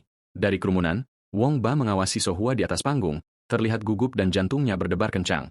Kemudian, Seo Yuhuan diam-diam memerintahkan Wong Bal untuk menaruh racun dalam makanan Sohua, khususnya agen pelumpuh yang cukup kuat untuk memperlambat gerakannya di pertandingan besok. Dia menambahkan bahwa kekalahan belaka tidak cukup dan memerintahkannya untuk memberitahu Jin Guang, murid yang kejam, untuk mematahkan anggota tubuhnya dan melumpuhkannya. Wong Bal menolak, bersikeras dia tidak bisa melakukan hal seperti itu, dan menerima tamparan keras di wajah dari pemimpinnya. Dia memanggilnya bodoh, mengatakan bahwa jika dia kekurangan bakat, dia setidaknya harus memiliki kelicikan. Dia kemudian menamparnya lagi, membenarkan bahwa ini sebabnya rekan-rekan mudanya melampauinya. Pada saat itu, Bakri Wan muncul, mengejek, berkomentar bahwa pemimpin sekte pedang putih sangat ketat dalam mendisiplinkan murid-muridnya. Baik pemimpin maupun Wong Bal terkejut dengan kehadirannya. Wan tersenyum dan menyapa mereka dengan sarkastis. Xiao Yuan menuduh Wan tidak sopan karena ikut campur dalam urusan sekte lain. Dia mengabaikan tuduhan itu dan mengatakan bahwa terlepas dari keadaan, pemimpin itu terlalu keras pada Wong Bal. Pemimpin itu menjawab bahwa itu adalah tugasnya untuk membimbing murid-muridnya dan menyuruh Wan untuk mengurus urusannya sendiri, tetapi dia menjawab bahwa dia ada di sini untuk urusan dengannya. Ketika dia bertanya tentang urusan ini, Wan menuntut agar dia menyerahkan Wong Bal kepada sekte kebahagiaan surgawi. Wong Bal terkejut dengan permintaan mendadak ini, menunjuk pada dirinya sendiri dengan tidak percaya. Wan menjelaskan dengan senyum bahwa berdasarkan apa yang dia lihat, metode sektenya akan jauh lebih cocok untuk Wong Bal daripada sekte pedang putih. Seo Yuhuan menjadi marah, berasumsi bahwa Wong Bal telah dekat dengan Huan dan ini sebabnya dia menolak perintahnya sebelumnya untuk meracuni Sohua.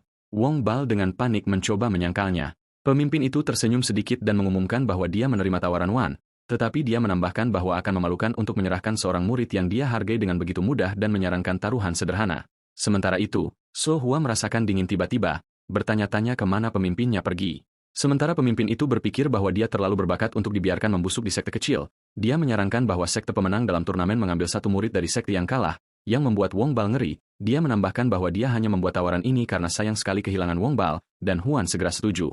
Wong Bal mencoba meyakinkan Wan untuk mundur mengingat leluconnya sudah keterlaluan. Seo Yuhuan mengabaikannya, mengatakan dia menantikan hasilnya dan pergi, berpikir bahwa satu-satunya murid Wan akan segera menghilang. Setelah mereka pergi, Huan menghentikan Wong Bal yang terkejut dan bertanya mengapa dia pikir dia memilihnya. Dia memberitahunya dia tidak membuat janji kosong dan memintanya untuk memikirkannya baik-baik. Wong Bal bertanya dengan panik apakah Lady Sohua tahu tentang taruhan ini. Baekre Wan terus berbicara dengannya, memberitahunya dengan senyum bahwa Sohua akan senang memiliki murid junior dan bahwa sayang sekali membiarkan bakat seperti dia membusuk di sekte pedang putih. Dia kemudian dengan riang mengonfirmasi bahwa yang harus dia lakukan sekarang adalah memenangkan taruhan. Dia berbalik ke Soha dan memberitahunya dia tidak ingin menekannya, tetapi dia bertanya langsung apakah dia bisa memenangkan turnamen ini. Dia menjawab bahwa dia akan melakukan yang terbaik, tentu saja, tetapi mengingatkannya bahwa dialah yang mengatakan peluangnya 50-50. Dia mengonfirmasi itu, tetapi menambahkan bahwa dia tahu dia bisa melakukannya. Dia tersenyum padanya dengan percaya diri dan mengatakan padanya dia mempercayainya. Tekadnya menguat dan dia dengan antusias menjawab bahwa dia akan menang. Di tempat lain, pemimpin sekte pedang putih, Seo Yuhuan, memperingatkan muridnya, Jin Guang, untuk tidak ceroboh. Dia memerintahkannya bahwa dia harus menang dan bahwa tidak akan ada lagi penghinaan. Jin Guang setuju dengannya. Wong Bal mendekatinya dan menasihatinya untuk berhati-hati. Jin Guang mencibir, bersikeras dia tidak akan seceroboh Om dan mengejek Wong Bal karena menaruh kepercayaannya pada tembakan keberuntungan yang dibuat oleh pemula Sohua. Dia menyatakan dengan tekad bahwa dia akan pergi dan menghancurkan setiap harapan palsu itu. Di arena duel final, wasit memanggil kontestan, Soha dan Jin Guang, untuk maju. Jin Guang berbicara kepada Sohua, mengakui dia mencapai final, tetapi mengatakan padanya bahwa rentetan keberuntungannya berakhir di sini. Dia dengan tenang menjawab bahwa mereka harus bertarung untuk mengetahuinya. Duel dimulai, dan Jin Guang berpikir bahwa sebagai pemula, Sohua akan mencoba menghindari konfrontasi langsung dan melihat peluang, tetapi dia terkejut ketika dia bergegas langsung ke arahnya. Dia terpaksa memblokir serangan kuatnya, mengeluarkan teriakan kaget yang teredam. Dia terkejut, bertanya-tanya bagaimana energi internalnya bisa lebih kuat dari yang dia kira. Dia ingat apa yang dijelaskan Huan kepadanya, bahwa lawannya akan menganggap energi internalnya minimal. Tetapi dia mengingatkannya bahwa dia memiliki tubuh yin ekstrim, konstitusi yang secara alami mengumpulkan energi internal. Dia terus melancarkan serangan pada Jin Guang. Dia pikir dia punya satu kesempatan. Dia melompat tinggi ke udara, yang mengejutkan Jin Guang. Dia bersiap untuk menghindari serangannya. Dia kemudian memberikan pukulan kuat padanya. Dia jatuh ke tanah dengan keras. Sohua berdiri dan Jin Guang mengakui padanya bahwa energinya lebih kuat dari yang dia duga. Dia bangkit dan melancarkan serangan, berteriak bahwa dia tidak lebih dari seorang pemula. Dia berhasil memblokir serangannya, tetapi kekuatan dampaknya mengirimnya terhuyung mundur. Dia menyimpulkan bahwa lawannya kuat dibandingkan dengan yang dia hadapi sebelumnya. Dia bersumpah bahwa dia akan mengakhiri ini dalam 10 detik. Dia berjuang, berpikir bahwa dia tidak bisa kalah seperti ini. Saat dia terus bertarung, sistem mengumumkan bahwa sifat tanggung jawabnya telah diaktifkan. Dijelaskan bahwa sifat ketekunan dan kesulitan telah dikonfirmasi dan bahwa berdasarkan tanggung jawab, mereka akan bergabung bersama. Sebagai hasil dari penggabungan ini, sifat unik baru yang dikenal sebagai cermin jernih, air diam terwujud.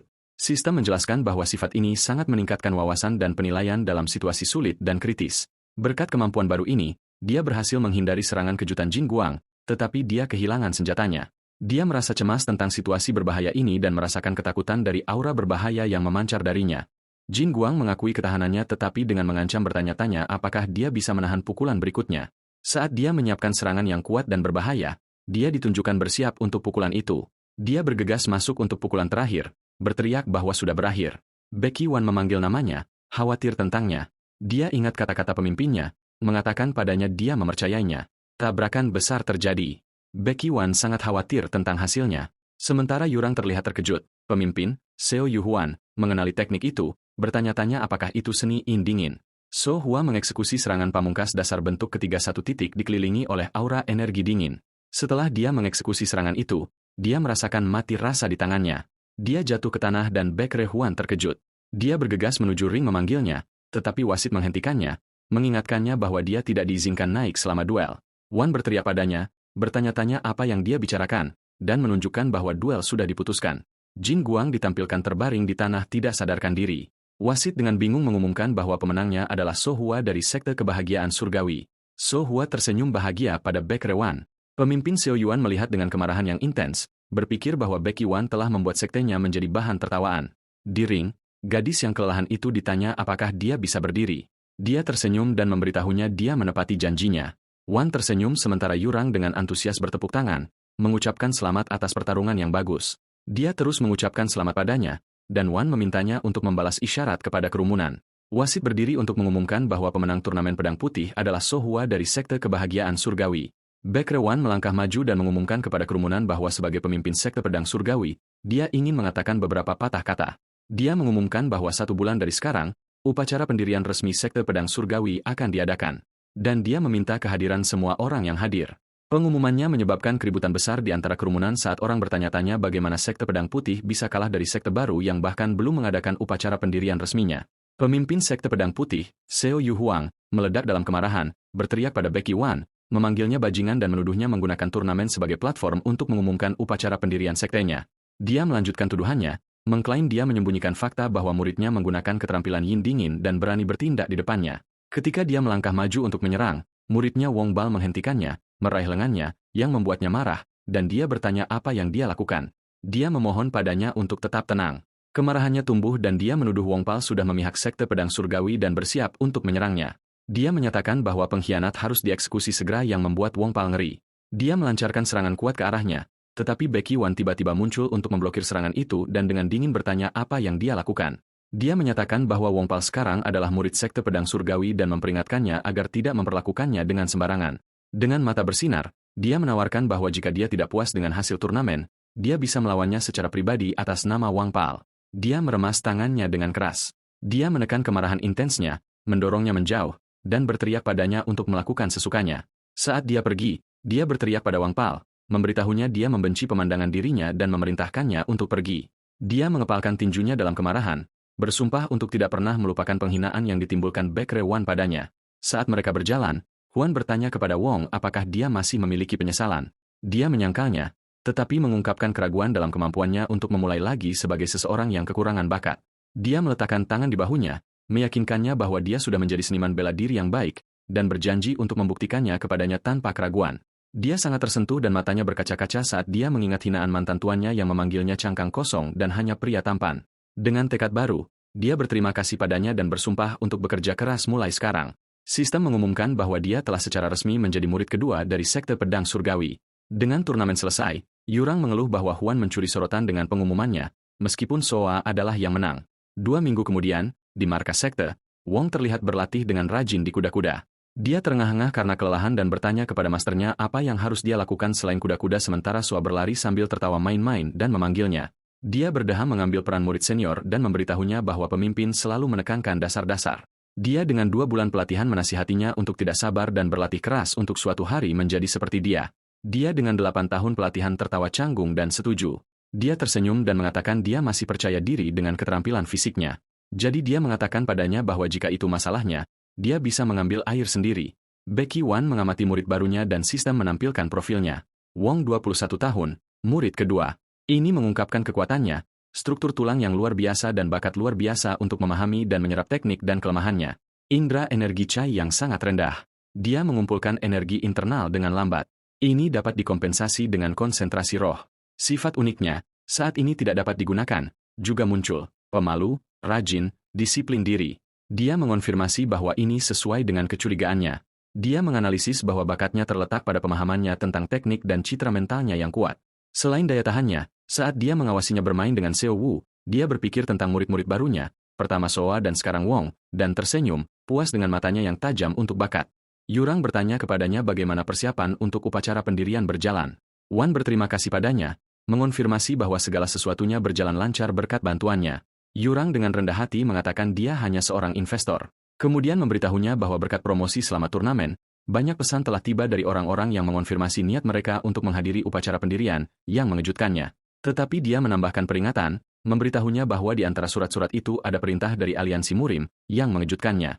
Dia membuka gulungan itu hanya untuk menemukan bahwa Aliansi Murim menuntut mereka menjalani tinjauan plagiarisme mengenai keterampilan inti keluarga Becky, yang sangat membingungkannya. Yurang berteriak, mengecam waktu, bertanya-tanya mengapa mereka tiba-tiba meminta ini sekarang, 15 tahun setelah keluarga Becky menerbitkan keterampilan itu. Wan berpikir dengan senyum sarkastis bahwa metode menargetkan kelemahan ini adalah khas keluarganya, dan merasa frustrasi karena segala sesuatunya berjalan begitu lancar sebelum ini. Dia menegaskan pada dirinya sendiri bahwa seni bela diri sektenya adalah produk dari 15 tahun wawasannya sendiri, dan tidak ada satupun benang pun dari teknik keluarganya yang ditenun di dalamnya. Tetapi dia menyadari bahwa jika penguji Aliansi Muri memutuskan untuk memihak keluarganya, akan sulit untuk menghindari vonis plagiarisme. Yurang menyadari dengan ngeri bahwa jika mereka gagal dalam tinjauan, mereka tidak akan dapat mengirimkan seni dan akan berutang kompensasi besar, yang membuatnya berteriak untuk uangnya.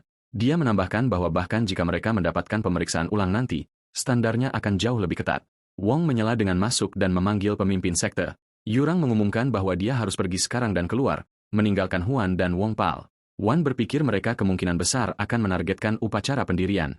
Dia memutuskan mereka harus memeriksa perbedaan dalam keterampilan inti dari sekte dan rumah yang dikenal sebanyak mungkin sehingga mereka tidak dapat menemukan celah untuk menuduh mereka melakukan plagiarisme.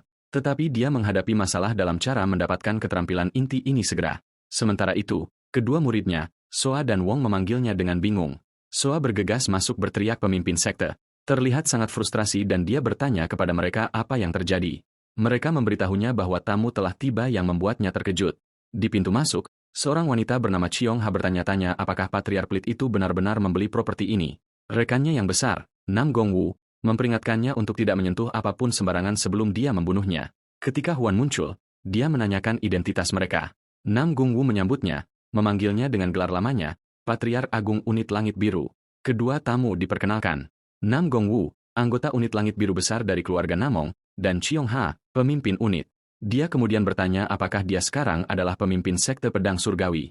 Becky Wan mulai tertawa, yang membingungkan Soa, dan mengatakan bahwa kedatangan mereka dapat mengubah segalanya, dan dia berpikir tentang keluarganya. Sementara itu, di tempat lain, Yurang mendiskusikan situasi dengan ajudannya, mendalilkan bahwa jika permintaan ini didukung oleh keluarga Becky yang terhubung dengan baik, Aliansi Murim kemungkinan akan memihak mereka, dan dia bertanya-tanya apakah mereka harus mundur. Tetapi ajudannya menjawab bahwa tidak perlu ragu, menunjukkan bahwa persidangan ini berada pada tingkat yang sama sekali berbeda dan bukan masalah sederhana seperti yang dengan sekte pedang putih. Yurang memanggil ajudannya, Gaom, dan memerintahkannya untuk menyusun dan mengirim surat. Ketika ditanya kemana, dia menjelaskan bahwa jika mereka takut akan pengaruh Aliansi Murim dan keluarganya, mungkin mereka harus menaikkan taruhan. Dia tersenyum sedikit, menyatakan dia akan melihat apakah mereka bisa menyeret persatuan iblis ke dalam ini juga. Di markas keluarga Bekre, seseorang berbicara kepada Master Aula Luar, Becky, mengatakan dia melakukan tindakan yang tidak perlu. Menjadi jelas bahwa dia berbicara kepada kepala keluarga, Ayah Huan, mempertanyakan gunanya meminta tinjauan plagiarisme untuk keterampilan inti sekte yang bahkan belum dibuka, dan mengingatkannya bahwa dia memperingatkannya untuk tidak memprovokasinya. Dia mengakui bahwa kepala keluarga memang memperingatkannya dan menjawab bahwa keputusan untuk memprovokasi adalah keputusan sepihak yang dibuat oleh kepala keluarga sendiri. Percakapan di antara mereka berlanjut. Xiong telah mengevaluasi putra-putra Kong, mencatat bahwa putra tertua, Wana, Bakri Wan, tidak peduli dengan seni bela diri, lemah dan tidak berbakat, sementara putrinya, Sana, berbakat, tetapi impulsif, dan yang paling penting, seorang gadis. Becky Kong dengan tenang menjawab bahwa tidak ada masalah dengan seorang gadis mewarisi keluarga karena tidak ada aturan yang melarangnya dalam keluarga mereka. Xiong marah, bertanya kepadanya bagaimana dia membiarkan anak laki-laki itu, Wan meninggalkan keluarga, bertanya-tanya apakah dia tidak menghargainya. Dia mengingatkannya bahwa Wan adalah anak yang unggul dalam bakat, kecerdasan, dan bahkan temperamen sedemikian rupa sehingga tidak ada yang akan keberatan dia menjadi ahli waris. Sang ayah dengan tenang setuju dengannya. Shung bersikeras dia harus dibawa kembali dan ditunjukkan bahwa tempatnya ada di sini dan dia harus diingatkan bahwa akarnya ada pada keluarga mereka, menekankan bahwa ini adalah kehendak Dewan Tetua dan Aula Luar. Bakar Kang setuju, mengingat dia telah menunaikan tugasnya sebagai seorang ayah. Dia menambahkan bahwa kesulitan diperlukan untuk pertumbuhan dan putranya harus belajar melindungi sektenya. Dia memerintahkan untuk pergi dan membuat putranya mengerti bahwa kemanapun dia pergi, dia berada di bawah langit keluarga Bekre. Dia membungkuk, bersumpah untuk membawa Wana kembali ke keluarga. Adegan beralih ke hari upacara pembukaan sekte Heavenly Bliss. Baekhyong berdiri di samping Yisu, wakil komandan militer dari 3 divisi di Aliansi Morim. Dia meyakinkannya untuk tidak khawatir, menegaskan bahwa sejauh ini, tidak ada sekte yang selamat dari tinjauan plagiarisme keterampilan inti. San menjawab bahwa dia sama sekali tidak khawatir dan dia akan membawa keponakannya kembali tanpa syarat. Saat mereka berjalan, Yu menyatakan ketidakpahamannya atas obsesi San terhadapnya. Dia bertanya-tanya apakah dia bukan hanya seorang kerabat meskipun memiliki bakat. Shung menjawab bahwa dia bukan hanya kerabat. Dia menjelaskan bahwa jika dia tetap tinggal dan berlatih seni keluarga, dia akan menjadi pendekar pedang terhebat di era ini. Dia menyimpulkan bahwa anak itu meninggalkan keluarga, tetapi keluarga membutuhkannya. Dia melihat kerumunan yang berkumpul untuk upacara pembukaan, bertanya-tanya dalam hati bagaimana Bakri Huan akan menanggapi panggilan keluarganya. Di halaman upacara, suaranya terdengar memerintahkan untuk membuka gerbang. Sistem pribadinya mencatat bahwa detak jantungnya semakin cepat dan menyarankannya untuk bernapas dalam-dalam. Dia menyuruh sistem itu diam dan melompat dari atap gedung. Dia mendarat dengan kuat di tengah halaman, berteriak, "Buka surga!" Kerumunan, termasuk Shung dan Yu, terkejut dengan pintu masuk mendadak ini. Dia berdiri tegak, memegang panji sektenya, dan berterima kasih kepada semua orang yang telah hadir. Kemudian dia secara resmi memperkenalkan dirinya. "Saya adalah pemimpin sekte Heavenly Bliss, Bakri Wan." Dia melanjutkan dengan mengatakan dia memiliki banyak hal untuk dikatakan, tetapi ada tugas yang harus diselesaikan sebelum mereka dapat membuka sekte tersebut. Dia memutuskan untuk mengklarifikasi masalah ini bagi mereka yang belum mendengar berita tersebut. Kemudian dia berteriak sekuat tenaga di depan kerumunan, menyatakan bahwa sektenya, sekte Heavenly Bliss, telah menjiplak seni bela diri keluarga Becky. Pengumuman ini menyebabkan kejutan dan kekacauan total di kerumunan dengan orang-orang bertanya-tanya mengapa dia mengatakan ini di upacara pembukaannya sendiri. Para tamu, termasuk sekutu Yurang, bertanya-tanya apakah dia mengakui plagiarisme dengan mulutnya sendiri. Salah satu hadirin tertawa, menganggap ini menjadi lebih menarik dari yang dia duga. Yizu berkomentar kepada Becky Xiong bahwa pemimpin sekte Heavenly Bliss telah menyerah dan tugas mereka menjadi lebih mudah. Tapi Xiong mengawasinya dengan fokus yang kuat dan menjawab bahwa baginya ini terlihat berbeda. Dia menatap keponakannya, bertanya-tanya dalam hati apa yang dia pikirkan. Becky Wan melanjutkan pengumuman mengejutkannya dengan menyatakan bahwa dia tahu komite peninjau yang dikirim dari Aliansi Murm hadir dan dia meminta mereka untuk maju. Becky, pedang bulan pucat, dan Yisu, wakil komandan militer aliansi, maju. Pamannya menyambutnya, berkata, "Sudah lama." Yizu menanyakan niatnya, dan dia menjawab bahwa itu tidak sulit. Dia menyatakan bahwa dia bermaksud untuk menjalani tinjauan verifikasi plagiarisme di sini di tempat terbuka ini di depan semua orang. Ini mengejutkan pamannya, yang memprotes bahwa tinjauan adalah rahasia dan tidak diungkapkan kepada publik sampai keputusan dikeluarkan. Yizu campur tangan untuk menghentikannya, mengingatkannya bahwa aliansi ada di sini untuk menjadi mediator, bukan untuk menginterogasi sektenya. Yizu menyadari dalam hati bahwa dia tidak bisa terlihat tidak adil di depan sekte lain. Jadi dia memutuskan untuk mengambil inisiatif dan setuju. Becky Wan meminta izin untuk memulai dan Yu setuju. Dia mulai mendemonstrasikan salah satu dari 2 keterampilan inti sektenya, serangan transenden. Dia melakukan bentuk pertama, langit, bumi, dan manusia. Penonton bersorak kagum atas keterampilan bela dirinya. Yizu bertanya apakah ini keterampilan yang diduga menjiplak seni keluarga Becky. Xiong menegaskan bahwa kesamaan didasarkan pada meminjam prinsip langit, bumi, dan manusia. Pamannya mulai berpendapat bahwa memang demikian, tetapi dia menyela, menambahkan bahwa itu juga secara bersamaan dianggap plagiarisme seni keluarga Nong. Dia melanjutkan, menyatakan bahwa semua 23 keterampilan inti seknya, setelah diverifikasi, dianggap plagiarisme seni dari berbagai sekte. Yisu yang panik berteriak bahwa ini adalah tuduhan palsu. Dia dengan tenang bertanya kepadanya, bagian mana yang palsu? Yizu menjawab dengan bingung bahwa tidak ada perwakilan dari sekte lain di sini untuk memverifikasi klaim ini. Nam Gongwu Sogui mengangkat tangannya, berkata, "Saya di sini." Dia melangkah maju di tengah keheranan para hadirin yang mengenalinya sebagai anggota keluarga Nangong. Kemudian Chiong Haso Janwol mengangkat tangannya, mengumumkan bahwa dia juga di sini sebagai perwakilan sekte Wang, dan kerumunan juga mengenalinya. Yizu bertanya-tanya mengapa anggota unit langit biru besar, yang pernah dipimpin Wan, ada di sini. Nam Gongwu menjelaskan bahwa mereka sedang dalam misi di dekat sini dan mendengar tentang upacara pembukaan mantan kapten mereka. Dia membenarkan bahwa bagian yang disebutkan Huan memang serupa, menjelaskan bahwa keterampilan inti keluarganya juga mewujudkan prinsip langit, bumi, dan manusia. Chonga menegaskan bahwa sekte Wong memiliki pendapat yang sama dan menyajikan sekotak penuh surat. Dia menjelaskan bahwa surat-surat ini, selain kesaksian mereka, adalah konfirmasi kecurigaan plagiarisme dari sekte lain. Dia tersenyum, bertanya-tanya apakah keterampilan inti keluarga Becky sekarang akan terlibat dalam masalah plagiarisme dengan sekte lain ini. Becky Xiong berteriak bahwa ini adalah tuduhan palsu. Nam Gongwu mengejek logika mereka, mempertanyakan apakah tumpang tindih belaka dari prinsip langit, bumi, dan manusia berarti plagiarisme. Bukankah itu sama dengan apa yang diklaim oleh keluarga Becky? Dia menyadari kesulitan itu, berpikir dengan ngeri bahwa komite peninjau itu sendiri membuat tuduhan palsu. Isu berteriak dengan marah, "Apa yang kau katakan?" Sementara Bakri Huan menyajikan kepadanya tanggapan tertulis yang mengkonfirmasi tumpang tindih keterampilan yang ditandatangani oleh Kapten Unit Langit Biru saat ini, Mo Yong Hyun. Kemarahan pamannya semakin intensif saat dia gemetar dan memanggilnya, "Bajingan." Yizu bertanya kepadanya bagaimana dia berhasil memverifikasi semua klaim ini dengan 23 sekte yang berbeda, dengan sinis bertanya-tanya apakah dia menuliskan teknik intinya dan membagikannya dalam surat. Bakri Wan menjawab bahwa dia telah mengatakan semua yang ingin dia katakan dan bahwa sekarang saatnya bagi pedang bulan pucat, gelar pamannya, untuk memberikan jawabannya. Dia menyadari dalam pikirannya bahwa pamannya berada dalam ikatan. Saat dia mengakui plagiarisme di pihaknya, teknik inti keluarganya sendiri akan terlibat dalam sengketa plagiarisme dengan 23 sekte lainnya. Dia bertanya-tanya apakah pamannya benar-benar akan mengambil risiko untuk bergerak maju. San, gemetar karena marah, bertanya kepadanya apakah ini semua yang dia miliki. Dia meledak dengan amarah dan bergegas maju dengan pedangnya untuk menyerangnya. Kedua muridnya, Nam Gongwu dan Chiong Ha, berteriak memanggilnya, "Master." Dia menghentikan mereka mendekat. Dia memblokir serangan pamannya dan memberitahu mereka ini adalah urusan pribadi. Dia menuduhnya masih memendam dendam dan terus membenci keluarga. Dia balas berteriak bahwa pamannya yang memendam dendam. Dia melanjutkan tuduhannya, mempertanyakan apakah dia mencoba menghancurkan keluarga mereka karena mereka tidak membalas dendam untuk ibunya. Dia menambahkan bahwa dia mengerti jika dia melihat mereka sebagai keluarga yang menyedihkan karena bahkan tidak mampu melindungi ibunya. Tetapi jika dia mencoba menghancurkan keluarga karena itu, maka dia akan melakukannya. Dia melancarkan serangan balik yang mengalahkan pamannya. Yang terakhir tersandung ke belakang dari kekuatan dampaknya, batuk darah. Dia berdiri di atasnya, menegaskan bahwa dia tidak punya niat untuk menyangkal garis keturunannya. Dia mengakui dia akan menjadi pembohong jika dia mengatakan dia tidak membenci pamannya, tetapi dia telah melepaskan sebagian besar kebencian itu sekarang. Dia dengan marah bertanya mengapa dia tidak kembali. Dia menjelaskan bahwa sebagai pemimpin sekte, dia harus menjadi lebih kuat sendiri dan bahwa dia sekarang berbeda dari orang yang melarikan diri dari keluarga utama. Dia bertanya kepadanya berapa lama dia pikir dia akan bertahan, memperingatkannya bahwa sekte kecil seperti miliknya bukan apa-apa jika keluarga utama memutuskan untuk menekannya. Dia menjawab bahwa dia siap untuk konfrontasi kapan saja. Sama seperti kali ini, dia mengingat memori dari masa kecilnya, berlatih dengan pamannya dan memanggilnya, "Paman."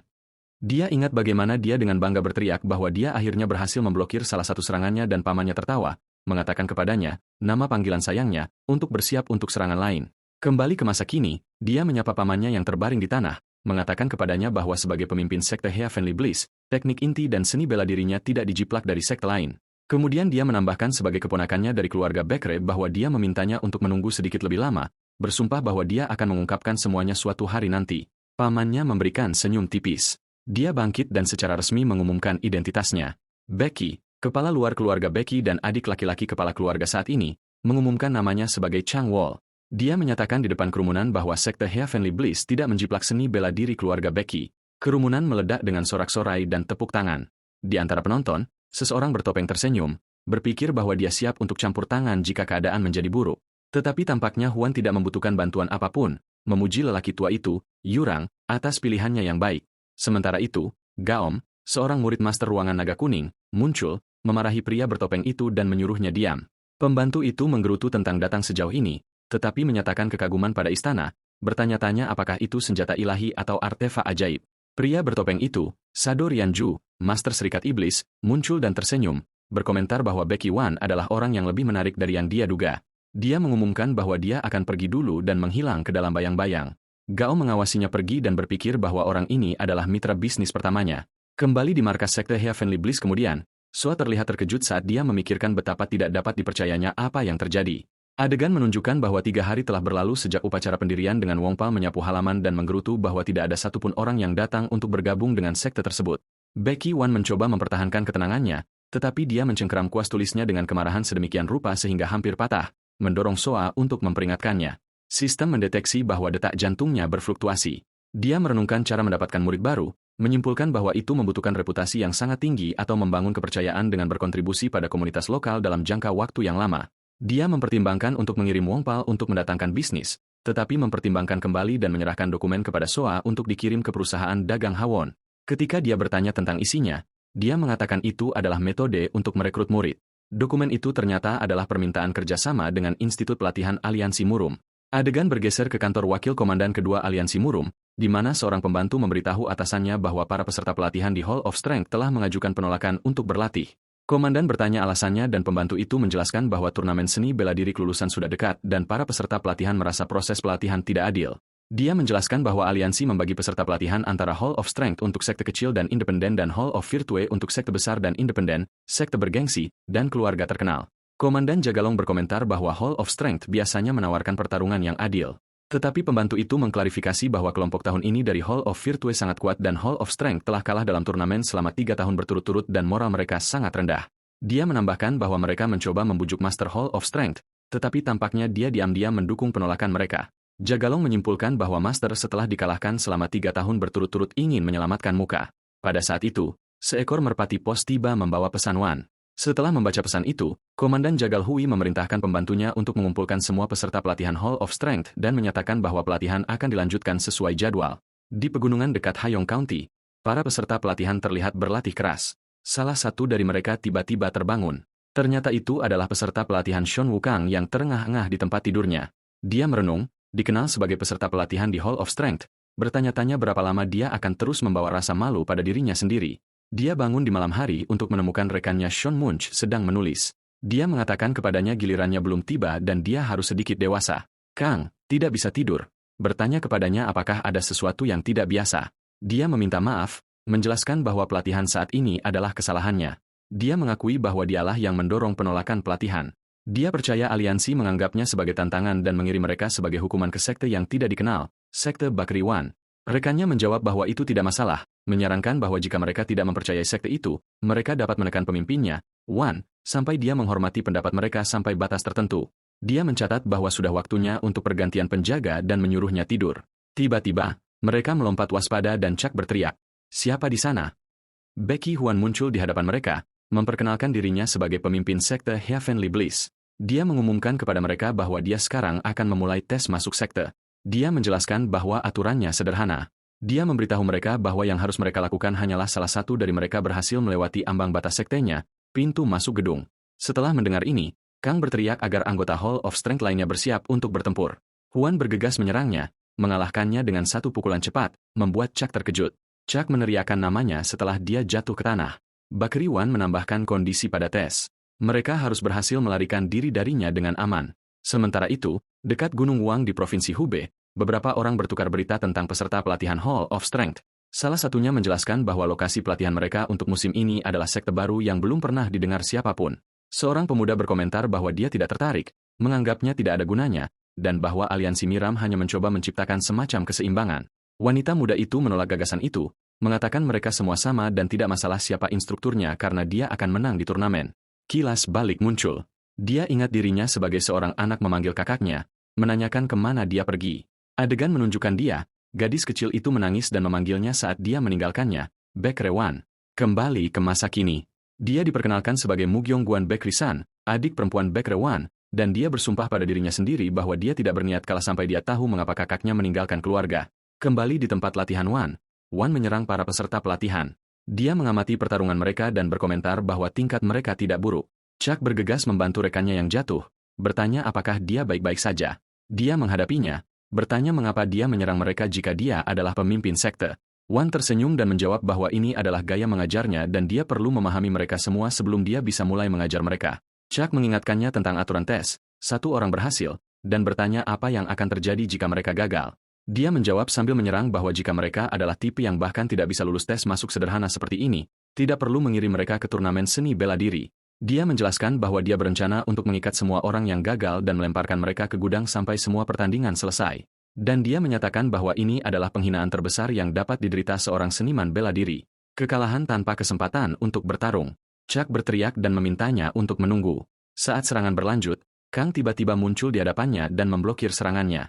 Peserta pelatihan Soman Chuck tersenyum dan dengan berani bertanya kepadanya apakah mengalahkannya di sini akan dianggap lulus tes masuk. Baekrewan menerima tantangan itu dan menyuruh mereka menyerang.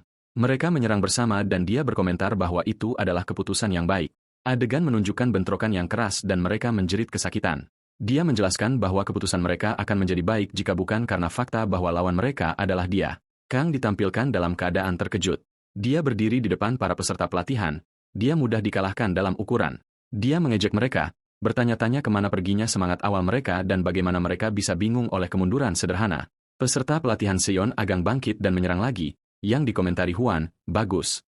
Dia menganalisis serangannya, mencatat bahwa meskipun semangat bertarungnya, gerakannya terlihat sedikit kaku. Yun bergegas dari belakangnya dan mencoba mengejutkannya dengan serangan mendadak. Dia bergerak cepat, dengan cepat mengarahkan kakinya ke arahnya, tetapi dia berhenti tepat sebelum itu akan memenggal kepalanya. Dia mencatat bahwa Soman Chuck cepat menilai situasi dan tampaknya telah menyaksikan pertempuran nyata. Dia memblokir serangan dan berpikir bahwa mereka semua sangat tegang karena panik. Dia memberikan pukulan balik yang kuat kepada Chuck, membuatnya menjerit kesakitan. Dia menyimpulkan bahwa mereka sepenuhnya gagal memanfaatkan keunggulan jumlah mereka. Dia menyapa Seon Ogang, menunjukkan keraguan dalam gerakannya, dan dengan sinis bertanya apakah dia khawatir menyakitinya. Dia menambahkan dengan nada mengejek, bagaimana dia bisa menyakitinya dengan tingkat keterampilan yang menyedihkan ini, tetapi berpikir dalam hati bahwa ketiga orang ini, Kang, Chuck, dan Yun, adalah yang paling menonjol. Dia memutuskan untuk memprovokasi mereka sedikit. Dia mengungkapkan kekecewaan yang mendalam pada mereka dan bagaimana mereka berubah menjadi gerombolan yang tidak terorganisir hanya dengan menghadapi lawan yang tidak terduga. Dia memberitahu mereka bahwa rumor tentang defetisme yang mengendalikan mereka tampaknya benar, yang membuat Kang marah. Manchuk berbicara kepadanya. Dia merumuskan rencana dan menyuruhnya untuk menangani pertahanan. Dia percaya Huan sengaja mencocokkan level mereka dan bahwa mereka bertiga dengan Dan Ryun pasti dapat menciptakan celah. Dia menyelesaikan rencana bahwa ketika Kang melihat celah, dia akan menyerang dan Dan Ryun harus menyelesaikannya. Wan memperhatikan mereka akhirnya memutuskan untuk serius tetapi berkomentar bahwa mereka terlalu lambat dan bergegas menyerang mereka. Dia menyerang dan Seon Agang ditampilkan dalam posisi bertahan yang terkejut. Dia memberikan tendangan kuat ke arahnya, membuatnya terbang. Yang lain mengambil keuntungan dari gangguannya, dengan cepat mendekat dari dua arah yang berbeda, dan dia berdiri di tengah sementara mereka terkejut. Dia memperhatikan bahwa para peserta pelatihan melancarkan serangan terkoordinasi. Keduanya, Chuck dan Yun, menyerang bersama, tetapi dia dengan mudah memblokir mereka, mengirim mereka terbang dengan tendangan memutar, dan mereka menjerit kesakitan. Mereka terlempar ke tanah. Kang berteriak dengan marah, menyadari bahwa kesalahan terbesar mereka dalam menghadapi Master adalah keakraban, yaitu menganggap Master tidak akan menyerang dengan serius. Dia membenarkan ini, meraihnya dan menyebut mereka naif optimis karena percaya dia tidak akan menggunakan kekuatan penuhnya. Dia melemparkannya ke tanah, mengungkapkan kekecewaannya dan bahwa dia mengharapkan sepotong bakat dari mereka. Dia mematahkan buku-buku jarinya. Dia menyatakan bahwa sudah berakhir dan bahwa itu disayangkan, tetapi janji adalah janji, merujuk pada memenjarakan mereka. Tiba-tiba, Sean Wang menyerang Becky Wan dengan aura energi merah, teknik pedang darah, mengejutkannya. Dia memblokir serangan itu, mencatat bahwa seni bela diri ini akrab dan tidak terduga. Dia mengenali teknik itu sebagai milik faksi tidak ortodoks dan secara khusus milik The Great Serpent Sword Hyongo. Kang terengah-engah. Berpikir bahwa dia mempertaruhkan hidupnya untuk lulus pelatihan ini, dia memerintahkannya untuk menunjukkan kekuatan penuhnya. Dia menyerang dengan ganas, dia memblokir serangan kuat itu dan merasakan mati rasa di tangannya. Dia menatap dengan takjub, berpikir, bocah ini, dan menyadari bakatnya yang luar biasa. Dia mulai tertawa dan sistemnya mengumumkan bahwa meteran kegembiraannya telah meningkat untuk pertama kalinya dalam beberapa saat. Dia berpikir dalam hati dengan gembira, aku ingin anak ini. Kemudian dia tertawa terbahak-bahak, mengejeknya dengan bertanya apakah hanya itu yang dia miliki. Dia bangun terengah-engah. Dia mendapati dirinya di tempat tidur di dalam kamar, bertanya-tanya di mana dia dan apakah ini markas sekte Heavenly Bliss. Dia menyadari dia terlalu memaksakan diri kemarin dan pingsan. Seseorang bernama Wan Jin masuk dan bertanya apakah Master Sean Wang sudah bangun. Dia mengenalinya. Dia panik secara internal, menyadari dia menggunakan teknik pedang darah faksi tidak ortodoks di depannya dan takut dia mungkin memperhatikan dia berasal dari faksi tidak ortodoks. Dia terus panik, Berpikir ini buruk dan dia mungkin akan dieksekusi sebagai mata-mata sebelum dia dapat melakukan duel yang dia antisipasi dengan sekolah marshal Mugyong. Wan Jian mengatakan kepadanya sudah waktunya untuk berkumpul dan mereka harus pergi dan dia setuju dengan gugup. Dia bertanya-tanya dalam hati mengapa Wan Jian tidak berbicara tentang hal itu dan apakah pemimpin sekte itu tidak menyadarinya, tetapi dia ingat ekspresinya aneh ketika dia melihatnya. Dia yakin bahwa dia menyadari dan bahkan mengenali energi pedangnya dan menyebut nama masternya, pedang bencana besar. Dia terus berjalan dalam kebingungan, bertanya-tanya mengapa pemimpin sekte itu tidak mengungkapkannya sebagai mata-mata dari faksi tidak ortodoks, meskipun dia mampu melakukannya. Dia terus berpikir, mencoba memahami apa yang dia rencanakan. Ketika mereka tiba di tempat latihan, dia menyambut mereka dengan senyum misterius. Adegan menunjukkan Kang menatapnya dengan kaget karena ketakutannya bahwa dia tahu rahasianya dikonfirmasi. Dia mengumumkan kepada mereka bahwa mereka semua telah lulus tes pertama, mencatat bahwa 5 dari 15 telah berhasil, yang lebih dari yang dia duga. Dia terkejut dan menyadari bahwa hanya kelompok mereka yang tersisa.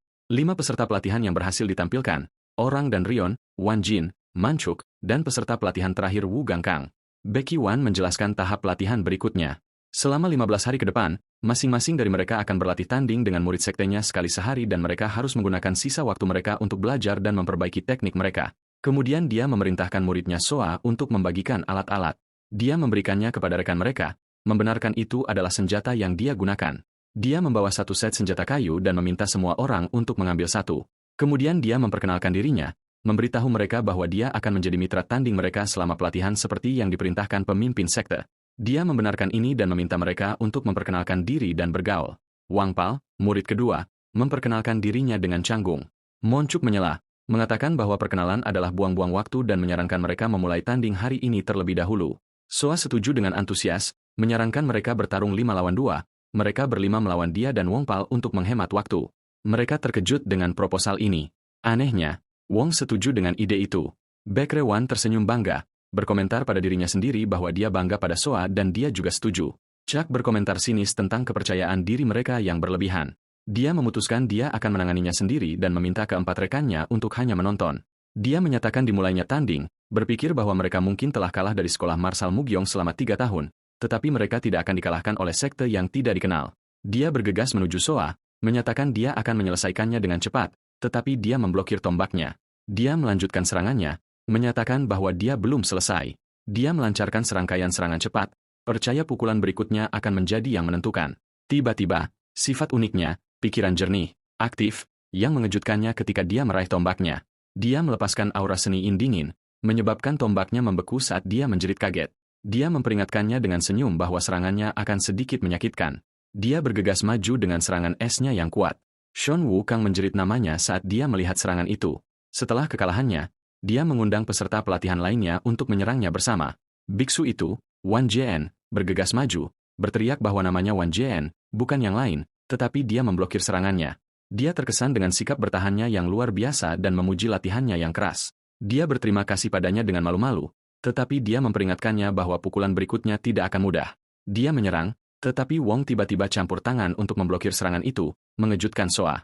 Dia tersenyum dan menyatakan bahwa gilirannya telah tiba. Adegan menunjukkan dia menyerang Wan Jin, tetapi seseorang campur tangan dan menahan tangannya dengan cambuk. Rian mengakui kekuatan mereka dan menyatakan bahwa mulai sekarang mereka semua akan menyerang dengan kekuatan penuh mereka. Kelimanya bergegas bersama untuk menyerang mereka, tetapi mereka berhasil memblokir semua serangan terkoordinasi mereka. Wu Kang berteriak dengan marah, tidak percaya mereka berjuang melawan sekte yang tidak dikenal. Soa memperhatikan dengan kaget bahwa Wong Pal terluka di lengannya dari serangan Kang. Adegan menunjukkan dia berteriak, menggunakan kekuatan fisiknya untuk menarik cambuk Rian. Dia menariknya dengan kuat dengan cambuk dan rekan-rekannya berteriak khawatir untuknya. Dia melemparkannya dengan kuat ke arah Kang dan keduanya jatuh kalah. Setelah 4 dari mereka dikalahkan, Soa menyapa Oryang yang tersisa berdiri sendirian dan mengatakan kepadanya tanding sudah diputuskan. Dia bertanya padanya apakah dia masih ingin melanjutkan. Dia melihat rekan-rekannya yang kalah dan menyadari dengan kaget bahwa ada 5 dari mereka dan mereka tidak bisa menang. Bakri Wan tersenyum, menyatakan bahwa tampaknya semuanya sudah berakhir. Kemudian dia memberitahu mereka sebagai informasi tambahan bahwa Soa baru mempelajari seni bela diri formal selama 1 bulan. Soa tersenyum dan mengedipkan mata pada mereka saat mereka terkejut. Kang bertanya-tanya dalam hati pelatihan macam apa yang membuatnya begitu kuat pada usia ini. Dia menyapa mereka, memberitahu mereka bahwa mulai sekarang mereka harus mencari teknik terkoordinasi yang dapat dieksekusi oleh 2 atau lebih dari mereka bersama-sama. Dia mengingatkan mereka bahwa ketika dia berada di sekolah marshal Muran, taktik ini adalah kunci kemenangan. Dia menambahkan bahwa pelajaran ini seharusnya lebih bergema, terutama bagi mereka setelah mereka kalah dari sekolah Marshal Mugyong selama 3 tahun berturut-turut. Dia menjelaskan bahwa untuk mencapai ini mereka harus mempercayai diri mereka sendiri dan rekan mereka karena kepercayaan ini akan membangun kepercayaan diri yang tak tergoyahkan dan meningkatkan kekuatan individu mereka. Dia mengakhiri latihan hari ini dan menyuruh mereka untuk istirahat, dan mereka berterima kasih serempak. Setelah pelatihan berakhir, dia meminta trainee Sean Wugang untuk tetap tinggal. Yang terakhir tampak gugup dengan panggilan ini. Saat trainee lain pergi, saling bertukar pujian atas keterampilan mereka. Dia mengaktifkan penghalang suara melalui sistem pribadinya untuk memastikan tidak ada yang mendengar percakapan mereka. Dia tersenyum padanya, mencatat bahwa dia telah menjadi cepat tanggap karena dia menyadari alasan panggilannya sementara Wugang tampak bingung. Dia mengatakan kepadanya bahwa mereka akan melanjutkan percakapan mereka dari kemarin. Dia menghadapinya, dikelilingi oleh aura biru, secara langsung mengungkapkan pengetahuannya tentang identitas aslinya. Dia bertanya mengapa pemimpin muda dari sekolah pedang darah dan salah satu pilar faksi non-ortodoks berpura-pura menjadi murid di sekolah Muran Marshal. Dia menuntut penjelasan yang layak dan memperingatkannya tentang konsekuensi jika dia tidak memberikannya.